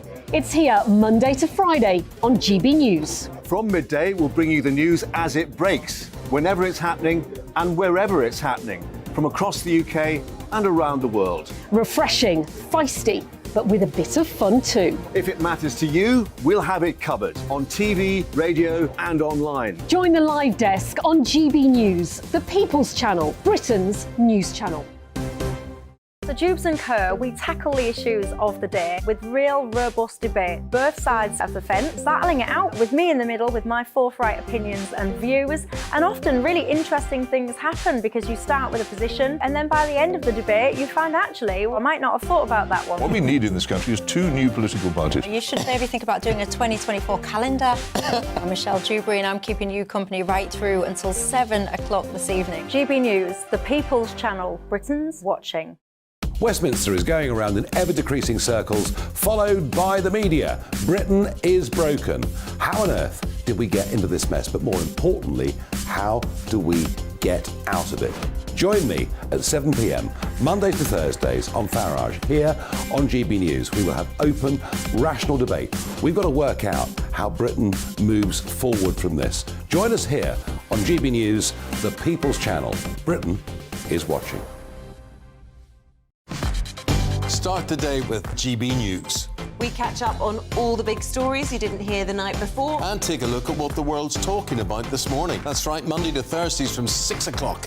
It's Breakfast with Eamon and Isabel. Straight after breakfast, join us, Bev Turner and Andrew Pearce. We're going to take you through till noon. We'll be tackling the big topics of the day, including the things that the other channels just won't talk about. If it's happening here. Wake up to mornings on GB News, the People's Channel. Britain's news channel. Calvin McKenzie coming up on this outrageous comment that Kay Burley has made about Nigel Farage losing his bank account. I'll share it all with you shortly. But first, Britain's strictest head teacher, Catherine Birbalsingh, has accused Labour's Jess Phillips of a form of unconscious racism after she incited a vicious mob to attack her online. Now, the pair had become locked in a Twitter spat after Catherine posted a tribute to Tina Turner alongside her husband Ike Turner, to which Jess Phillips responded, "Domestic abuse is never okay. We will defeat those who prop up the status quo." She then went on to suggest that there are poor safeguarding policies at the school Birbalsingh leads. Now, Catherine has since admitted her initial post was a mistake, but in an explosive letter to Slippery Starmer, she has slammed Phillips for, quote, racist and bullying behaviour and of unconscious bias, adding that she hates me because she subscribes to the idea that black and Asian individuals in public life owe a duty to voice opinions that match with a left-wing view of the world. Meanwhile, Shadow Education Secretary Bridget Phillipson responded to those bombshell allegations on Sly News yesterday. Watch. Jess Phillips is racist?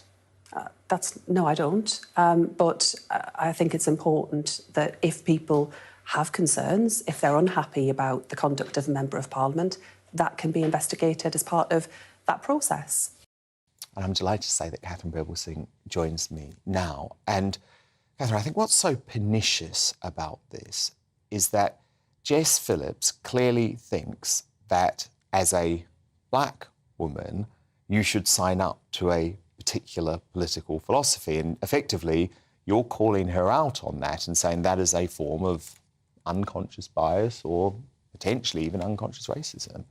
Yes, well, I think so. And the reason I think so is because I tweeted a GIF when Tina Turner died of various iconic photos. For whatever reason, it malfunctioned and it only went out as a photograph. And I had good times on it. And the photograph was of Ike Turner and Tina Turner. Who was, of course, an abusive partner. Exactly, and everyone knows this. So you would assume that it was some kind of mistake. Yeah, so it was a little social media flub, which we all make, right? Yeah. Not a big deal. Exactly. But she turns this into a real attack on you. Well, and says that I support domestic violence, that when I said that I didn't support domestic violence, she then responded with a meme, with a sarcastic sure. She did this to 630,000 followers of hers, 4 different tweets, calling into question the safeguarding policies at my school. And these had millions of views, these tweets. And this, exactly, over 1 million views. And obviously there was impact because of that. Why would you do this? What's interesting is my school isn't in her constituency. I don't know Jess Phillips. She doesn't know me. We have nothing to do with each other. So why use spurious reasons in order to kick up a big fuss around me, deliberately just to attack me? I'm a head teacher in Wembley. She's an MP, the shadow minister for safeguarding. So what she says on these matters. And she took advantage of her position and she was a real bully. And then you have to say, OK, so we have to agree. She's clearly a bully because she just picked on somebody much smaller than her. For making a mistake. And made something up. I mean, it's very clear, obviously, I don't believe in domestic violence. And even if you thought I did, well, then you would write to my governors. Then you would contact somebody because she never wrote to my governors. So she obviously doesn't think that. And when I said that I didn't believe in this, she still, she rejected my understanding. Now, it is also the case she refused to call me by my name. She kept calling me that head teacher woman. She was insulting and vile and so angry about the National Conservatism Conference that I went to the week before where I gave a speech. Not once did she engage with a single argument that I made. I don't know if she disagrees with me about anything, really, because she never made any arguments. What she did was just attack me, who I am.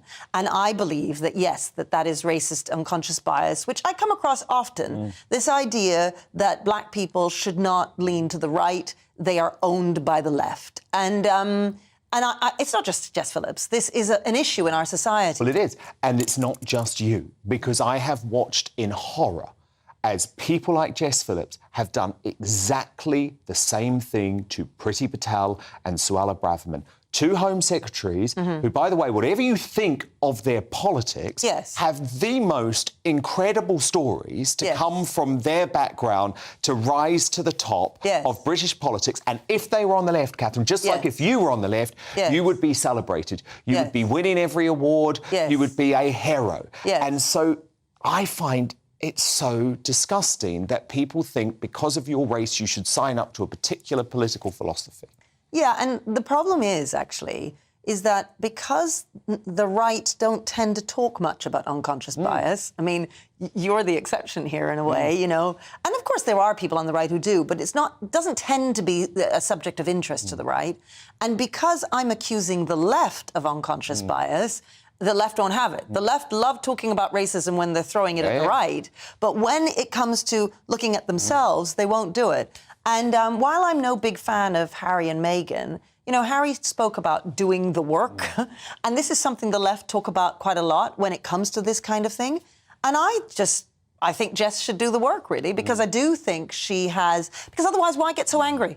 Where is that feeling where is that vitriol coming from? Why? Who am I? Who cares about me? Because you should be on her side, Catherine. That's right. And that's so fundamentally what she believes. She believes, because she's a socialist, you know, that you are letting down your people. And many times I've heard this from white people on the left, that I've betrayed them, that the fact that I might attend a conservative conference or I might say that I'm a small c conservative, this is somehow betrayal.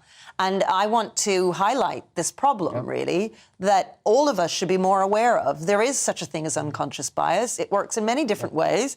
And, I mean, I myself have unconscious bias. When I'm appointing teachers, I'm looking for presence. Men can come across as having, you know, if they're tall, if they have a deeper voice. I have to check myself and think, OK, is this just me being biased about this, or am I actually picking the right person here? You know, all of us should do that.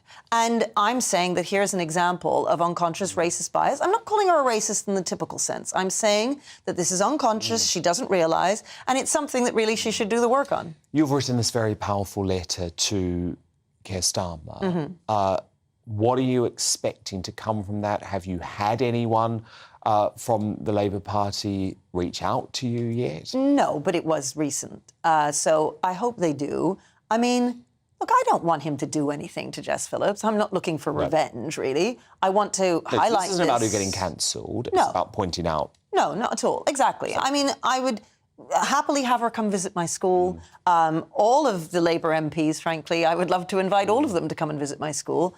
Michaela is an amazing example of social mobility at work.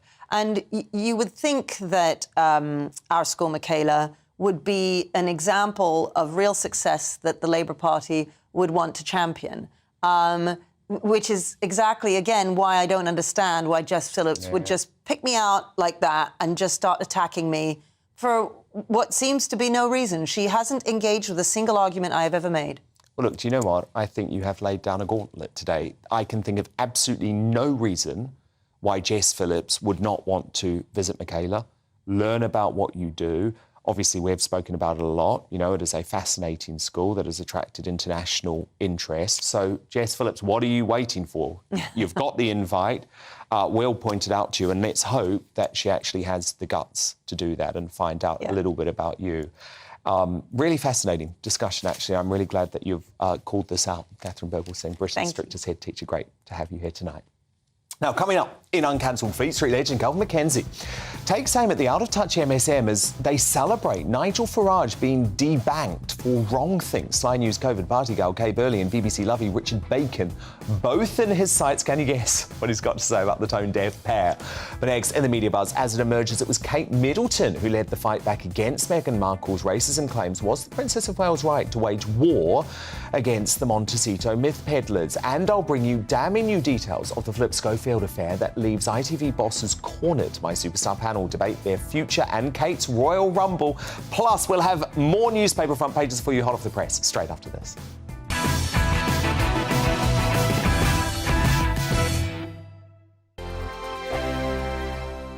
I joined GB News because I was sick and tired of not hearing my views being represented, not just mine, but so many people that I knew and spoke to. I just couldn't get my voice out there. I couldn't say anything. I couldn't do anything. Whatever the narrative was, I kind of had to follow it. GB News is there to provide a voice for those who have been ignored by the establishment media. We think different things, we've got a different style. GB News is here to be optimistic and positive about the future. It's real kind of dynamic and flowing, with the audience very much at the heart of it, like a big family.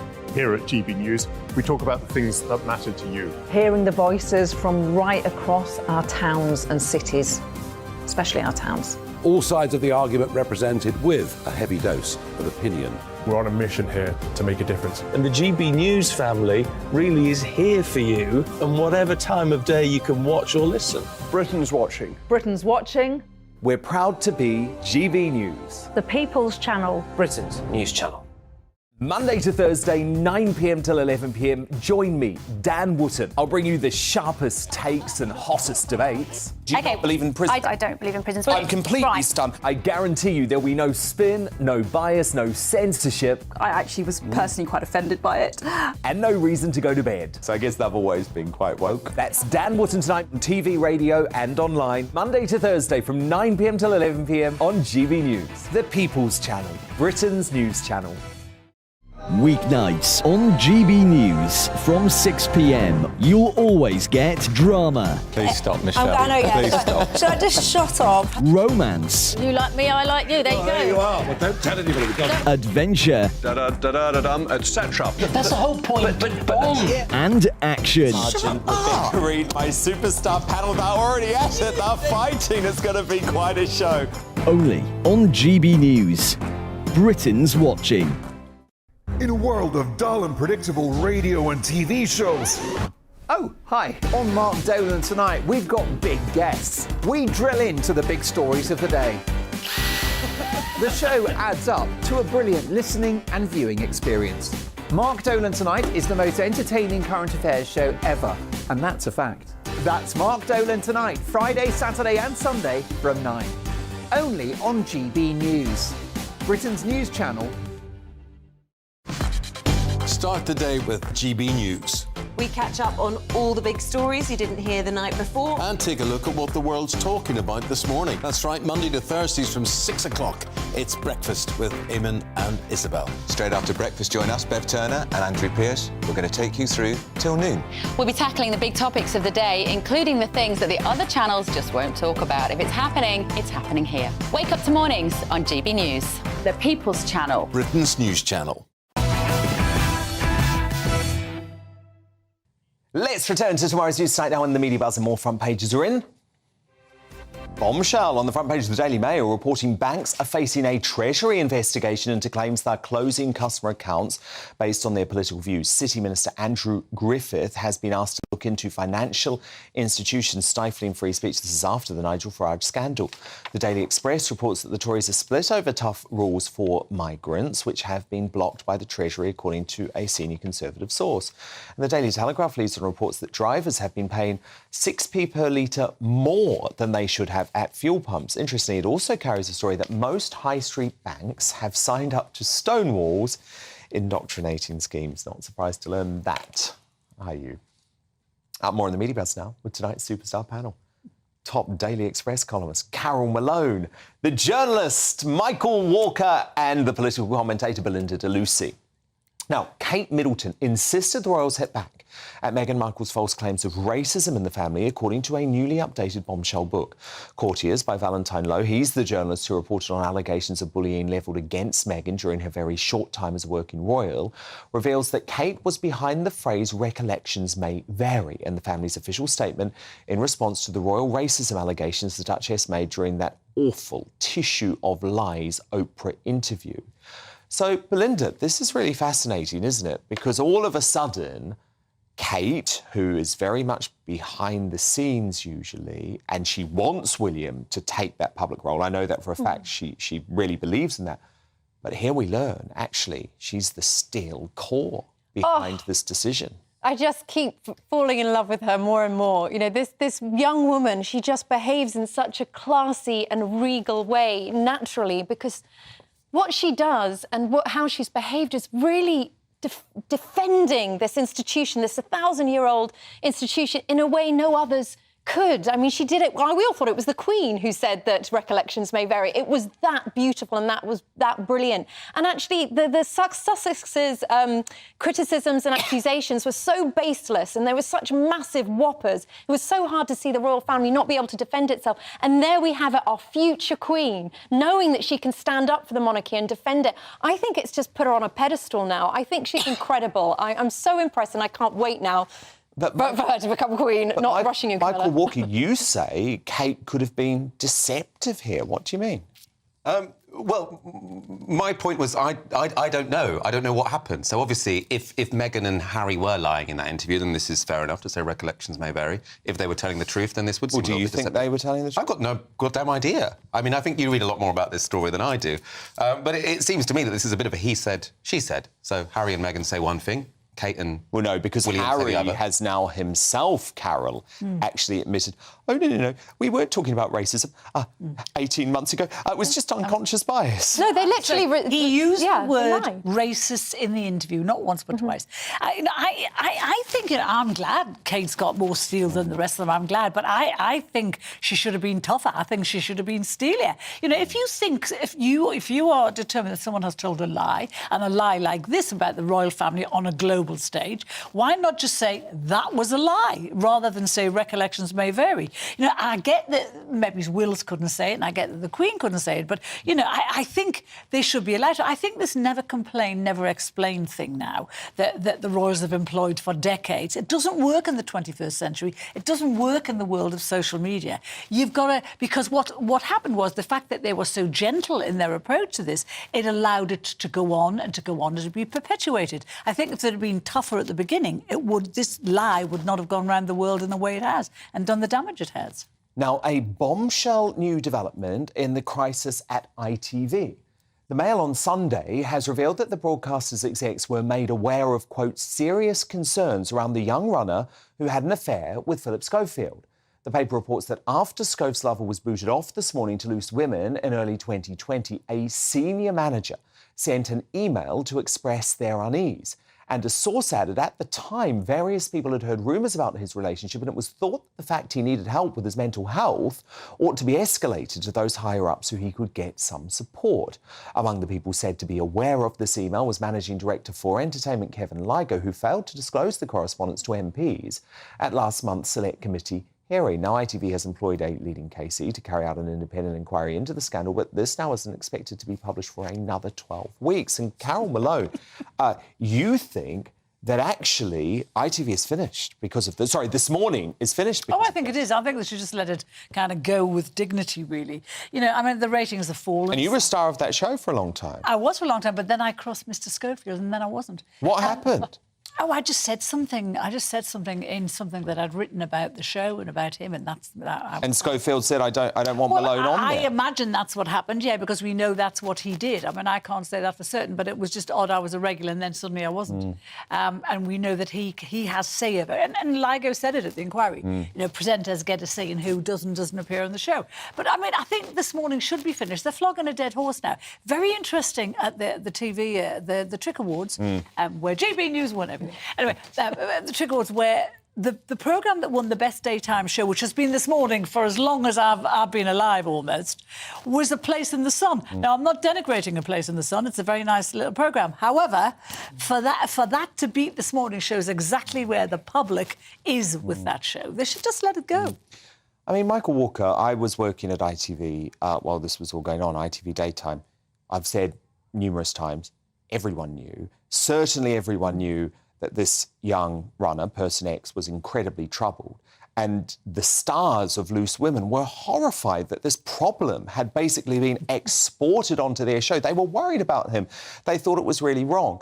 Now there's this emerging evidence that actually executives at ITV were warned. So isn't it possible that they actually told porcupines at the Select Committee? I've spoken to a source actually tonight on that Media Select Committee who say if it turns out that information is revealed in this report that the executives didn't reveal at the committee, they could be hauled back.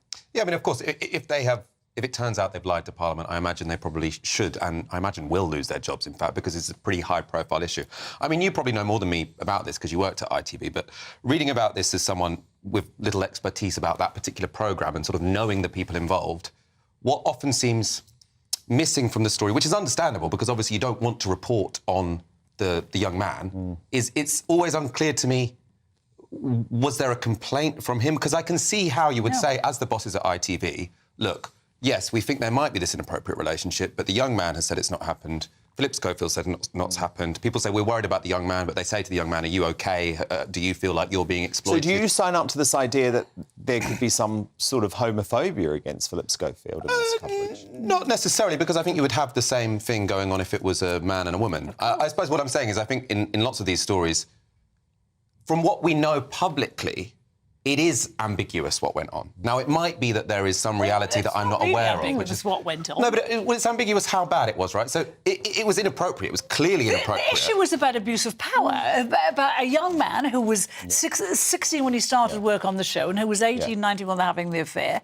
And he was the big star presenter. And also, Belinda, let's just point out, you know, Philip Schofield has admitted himself he was having sex with this young man. Yes. In ITV facilities, in the dressing rooms, and ITV management were lying to people like me, saying nothing was going on. So to me, this isn't really a story about Philip Schofield's personal life, it's about the cover-up at ITV. Well, this is the problem when you're involved in a cover-up. You have to spin so many lies and keep the lies going, and you're going to get found out in the end. And if there is email evidence that one was sent to the ITV chiefs about the vulnerability of this man, if this episode has hurt this young man's mental health, his quality of life, has destroyed his career, then ITV need to be held to account over it. We obviously don't know what he's going to say, but I have spoken to sources close to the young man over the past couple of weeks, and they do say he doesn't agree with everything that ITV and Philip Schofield have put out there publicly. So we will have to wait to see what he actually says to the Casey. But I think there could be discrepancies between ITV's public statements and Person X's public statements. But look, this is what ITV does say. This is according to the Chief Executive, Carolyn McCall. When rumours of a relationship between Philip Schofield and an employee of ITV first began to circulate in late 2019, early 2020, ITV investigated. We spoke to a number of people who worked on This Morning and the wider daytime team and were not provided with and did not find any evidence of a relationship beyond hearsay and rumour. Belinda Lucy, Michael Walker, Carol Malone, stand by, because coming up, Kate Middleton and Catherine Birbalsingh have both refused to be bullied by their adversities. But has their defiance earned them a nomination for Greatest Bristol Union Jackass? Find out when I crown tonight's winners shortly. The next in Uncancelled, Fleet Street legend Calvin McKenzie is riled and ready to let rip at MSM propagandists Kay Burley and Richard Bacon as they naively celebrate the debanking of Nigel Farage. And as press regulator Ipso rules Jeremy Clarkson's Sun column on Meghan Markle was sexist, is their overreach a damning indictment of free speech in Britain? We're back with Calvin McKenzie in just 2 minutes' time.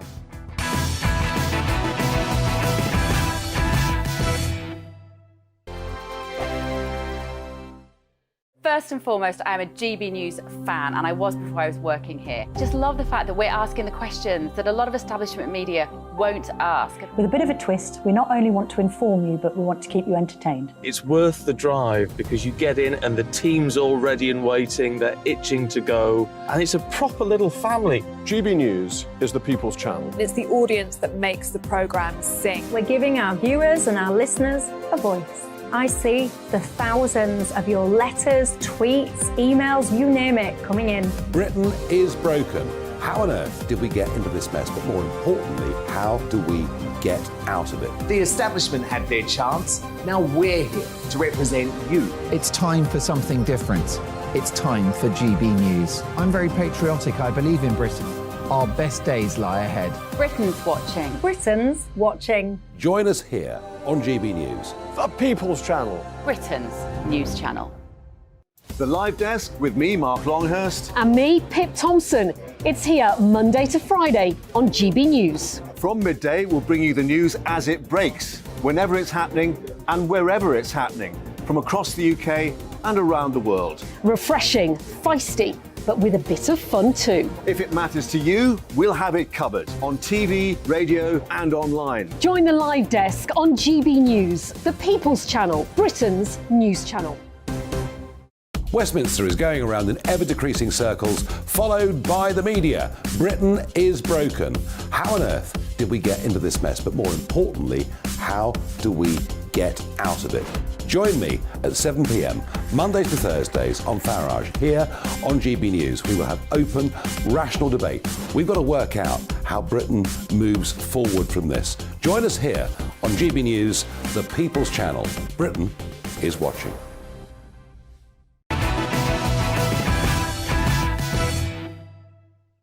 It's time now for Uncancelled. And this is where Britain's top commentators speak out on controversial issues without the fear of the cancel culture sweeping the rest of the media. Now, they've had years of form, but the snaring MSM propagandists have again displayed their authoritarian, anti-freedom true colours in the wake of Nigel Farage's thought crime cancellation by the banks. Totally oblivious to just how sinister the situation is, Sly News COVID party girl in chief Kay Burley tweeted, "If 8 separate banks don't want your customer, I suppose you'd start to wonder why." And the ex-BBC lovey, Richard Bacon, weighed in by responding to a warning from free speech champion Toby Young, mocking, "When the banks come for you, I promise I will say something, but it'll be sarcastic." The irony is, and the useful idiots chairing Nigel's treatment will never get this, those supporting this kind of authoritarian overreach behave like the very fascists they are wrongly accused others of being. Nigel gave a further update tonight, by the way, saying a 9th bank had declined him an account and the situation was starting to feel like communist China. So, Calvin McKenzie, I mean, could you believe Kay Burley, who claims to be a journalist, who claims to be someone who believes in free speech, championing Nigel Farage losing his bank account? What if all of the banks had said, we're going to get rid of the accounts of COVID rule breakers? Yeah, supposing they said about Kay Burley, we thought that was disgusting, having a party in the middle of COVID. I'm afraid we're going to pull your account. And the issue really is that actually the Chancellor, the Prime Minister, and actually the DCMS leader have all said that there is a freedom of expression issue in all this. And isn't it interesting? It's only people of the right that seem to have their accounts pulled. And this is serious. Honestly, a bank account is right up there with oxygen. You need it, right? How are you supposed to get round these days? What are you going to start producing? Supposing Nigel started producing cash, especially... But most places don't take cash now. You know, GBNews has launched a campaign today for Fight for Cash. Yeah. Because, you know, you go into Starbucks or any of those big multinational companies, they won't take your cash anymore. Right. So you're going to recognise Nigel walking down the road with an enormous swag over his shoulder. It sounds like a gag. This is not a gag. And I object to the Burleys of this world. And honestly, I know Richard Bacon. He must be smoking something. Surely not. He must be... I know Richard Bacon. I cannot understand why they would not be on the side of freedoms. Right, and it may be that for Kay Burley and her numbers, which are being dwarfed currently by GB News, that she feels under pressure. Sky News have just had to completely rechange their entire schedule to try and fight off GB News. That hasn't worked. It won't work at night. They are shouting on their own. It's a very curious thing by Burley. I think she should think about this. Yeah, Sky News is in deep trouble. But I think what is so disgusting to me is that any time there is attack on freedom of the speech in the left-wing media, so, for example, when Novara Media had their YouTube account pulled, you know, they're all of the Corbynistas. Right. Who were the people that rode to their rescue, who stood up for them? It was the people on the right. And I believe, and I'm absolutely convinced, that if any politician on the left, including Jeremy Corbyn, had his accounts cancelled, we would all be screaming and saying this is completely incorrect. But there has been silence, Calvin, from these gutless people on the left. What about Starmer? Yeah. Why doesn't he come out? What about the Shadow Chancellor? Yeah, Rachel Reeves, nothing from her. Right. So we're talking about heavyweights on the right have said it. Right? Yeah. I mean, honestly, because this for is the Chancellor to come out for it, fantastic. Exactly, but this is what's coming. Under the thought police of a potential future Labour administration. This is what we warned against. So when Labour are elected, are they actually going to say to the banks, honestly, no. If you've got any Tories account holders, why don't you sling them out? They've got nowhere to go anyway. It's a very serious thing, this. And the idea that Burley, which honestly, if she had one more brain cell, should be a keep left sign, right? The idea that she is entitled from her position of power to think that this is a gag, if it ever happens to her, watch out. Indeed. Now, moving on, Calvin, Spectator editor Fraser Nelson lashed out at the press regulator IPSO for ruling Jeremy Clarkson's Meghan Markle column was sexist, accusing them of violating their own charter and, quote, tearing up protections for opinion. He's also threatened to pull the Spectator from IPSO. Now, honestly, Calvin, I know everyone says, oh, Jeremy Clarkson's column was so terrible. Actually, the most terrible thing that's happened is we now have a new form of regulation of our press, which has been ushered in through the back door by the likes of Harriet Harman, and it is chilling. Yeah. So the issue is what they have decided to do now is they are confusing bad taste, right? You could honestly say that's shocking, and that lots of people would say it's shocking, with bigotry, which obviously would be wrong. It is not bigotry. It is just a horrible thing to say. And actually, you've got to get on with that. And the way you can deal with that as a reader, as a purchaser, as a consumer, you just don't buy the product again, honestly. And actually, funnily enough, what I'm puzzled about is why didn't anybody read it on Friday night? Now, the suggestion is that the editor legged it home. I don't know. But anyway, Fraser Nelson makes a good point. You don't have to be a member of Ipsos.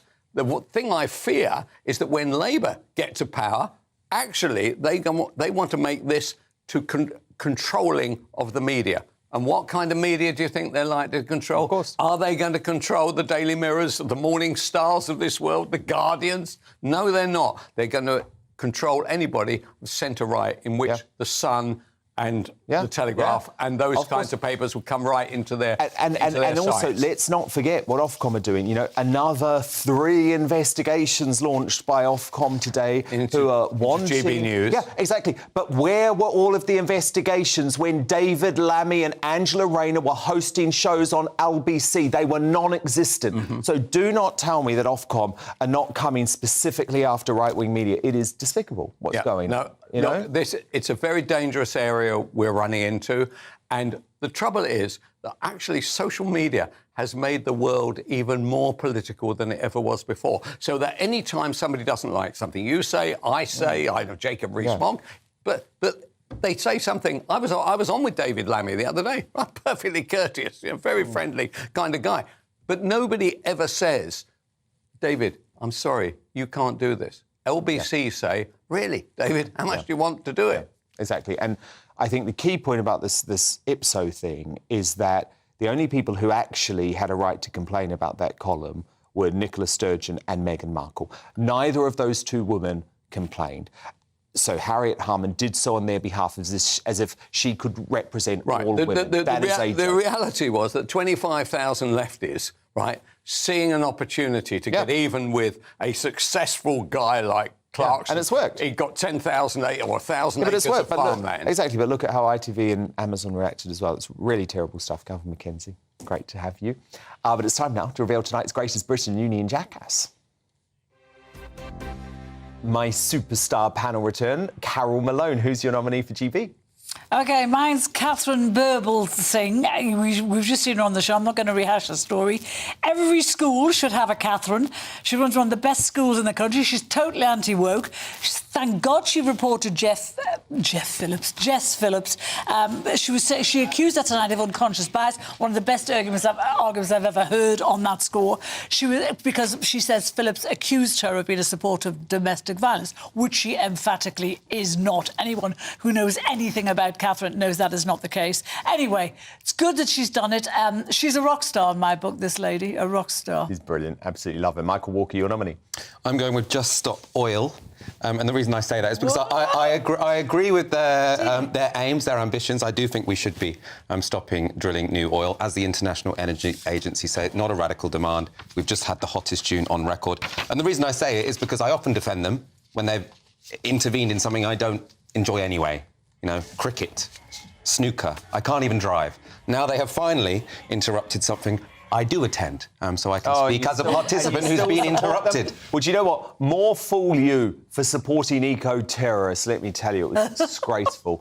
Belinda Lucy, your nominee. It has to be Kate Middleton, Princess Catherine, the heroine that she is, for her contribution of recollections may vary in a tough response for the royals against false accusations that Harry and Meghan have made. Bodes well for the future. Well done, Kate. Yeah, no, I think we've got to go with Kate, the Princess of Wales, as the Greatest Britain for that sturdy intervention to actually hit back against Meghan Markle. It was the right decision. History will prove it was the right decision. Union Jackass time, Carol Malone.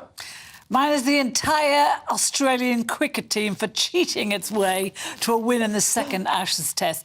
What they did yesterday just was not cricket. Anybody who watches wouldn't know. I'm not a big cricket fan, or I don't understand it, but Johnny Bairstow had ducked a bounce ball, he walked away, and the Australian wicketkeeper Alex Carey hit the stumps, and so Bairstow is out. That is not how the game is played. How could any team want to win the Ashes in those circumstances? I do not know. But we should be used to Aussies cheating, because they did it a few years ago, if you remember.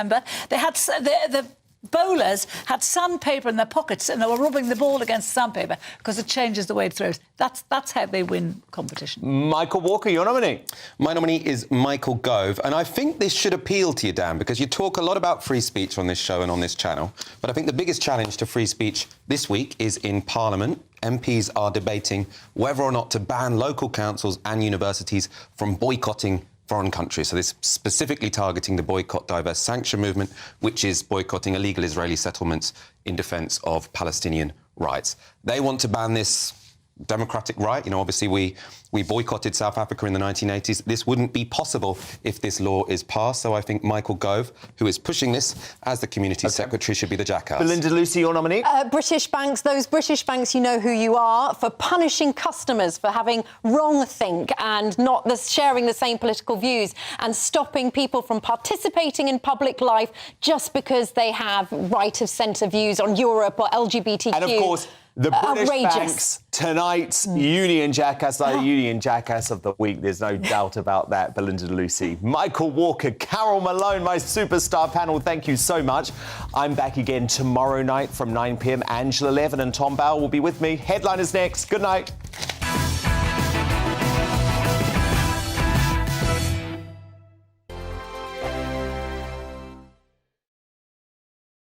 Like all families, we have arguments every now and then, but actually we agree on what the mission of GB News is, and that's the most fundamentally important thing. GB News provides the kind of platform that lets all voices be heard. We don't hold back. We're free to say what we really think. Just because some people who live in a tiny little Westminster bubble think that their particular story is important, that's not the most important story for me. And often there will be difficult stories that you won't find on the establishment media. Because what people think in the north of England may be very different to what they're thinking in the home counties. We're going to carry on telling the world what life is really like for households up and down the UK. We love to be in your car, in your kitchen as you're having your breakfast. Whatever you're doing, you are part of the show. If it matters to you, it matters to us. Britain's watching. Britain's watching. Britain's watching. We're proud to be GB News, The People's Channel. Britain's news channel. Monday to Thursday, 9 p.m. till 11 p.m. Join me, Dan Wootton. I'll bring you the sharpest takes and hottest debates. Do you not believe in prison? I don't believe in prisons. I'm completely stunned. I guarantee you there'll be no spin, no bias, no censorship. I actually was personally quite offended by it. And no reason to go to bed. So I guess they've always been quite woke. That's Dan Wootton tonight on TV, radio and online. Monday to Thursday from 9 p.m. till 11 p.m. on GB News. The People's Channel, Britain's news channel. The Live Desk with me, Mark Longhurst. And me, Pip Thompson. It's here Monday to Friday on GB News. From midday, we'll bring you the news as it breaks, whenever it's happening and wherever it's happening, from across the UK and around the world. Refreshing, feisty, but with a bit of fun too. If it matters to you, we'll have it covered on TV, radio and online. Join the Live Desk on GB News, the People's Channel, Britain's news channel. So Jubes and Kerr, we tackle the issues of the day with real robust debate, both sides of the fence, battling it out with me in the middle with my forthright opinions and views, and often really interesting things happen because you start with a position and then by the end of the debate you find actually, well, I might not have thought about that one. What we need in this country is 2 new political parties. You should maybe think about doing a 2024 calendar. I'm Michelle Dewberry and I'm keeping you company right through until 7 o'clock this evening. GB News, the People's Channel, Britain's watching. Westminster is going around in ever-decreasing circles, followed by the media. Britain is broken. How on earth did we get into this mess? But more importantly, how do we get out of it? Join me at 7 p.m, Mondays to Thursdays on Farage, here on GB News. We will have open, rational debate. We've got to work out how Britain moves forward from this. Join us here on GB News, the People's Channel. Britain is watching. Start the day with GB News. We catch up on all the big stories you didn't hear the night before. And take a look at what the world's talking about this morning. That's right, Monday to Thursdays from 6 o'clock. It's Breakfast with Eamon and Isabel. Straight after breakfast, join us, Bev Turner and Andrew Pearce. We're going to take you through till noon. We'll be tackling the big topics of the day, including the things that the other channels just won't talk about. If it's happening here. Wake up to mornings on GB News. The People's Channel. Britain's news channel.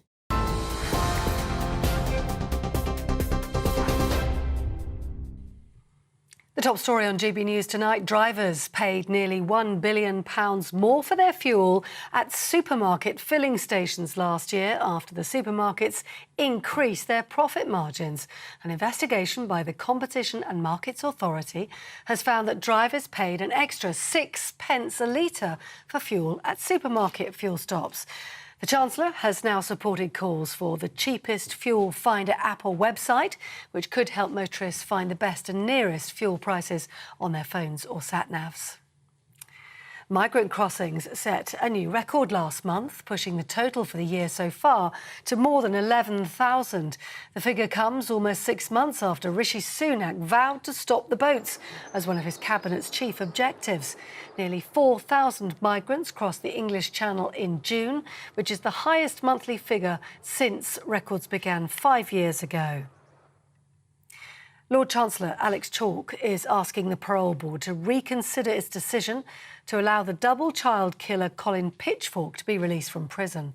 The Parole Board ruled last month that Pitchfork could be freed. He was jailed for life in the 1980s for raping and strangling two 15-year-old girls, Linda Mann and Dawn Ashworth. He was told to serve a minimum term of 30 years. That was later reduced to 28 for good behaviour. Lord Chalk says it's absolutely vital offenders are kept behind bars and says there's a chance the board's decision may have been irrational. Downing Street insists discussions on NHS pay and conditions can't be held until the strikes stop. But the British Medical Association says doctors could continue to strike over the next few years if their demands aren't met. Junior doctors are planning 5 days of strike action from the 13th to the 18th later this month, and consultants are walking out on the 20th and 21st. And rail passengers are being warned about disruption as train drivers refuse to work overtime all this week. Services with 16 train operators began running a limited service today. That's going to continue until Saturday as representatives continue to argue over pay. ASLEF says its members at 15 train operators will take part in further industrial action from the 17th to the 22nd of this month. 2 men have been arrested over a double murder in North London in which a 15-year-old, Leonardo Reed, and another 23-year-old man were killed. The men, aged 27 and 17, were arrested this evening on suspicion of murder and attempted murder. Police were called on Thursday night to reports of a stabbing in Islington, and Leonardo Reed was pronounced dead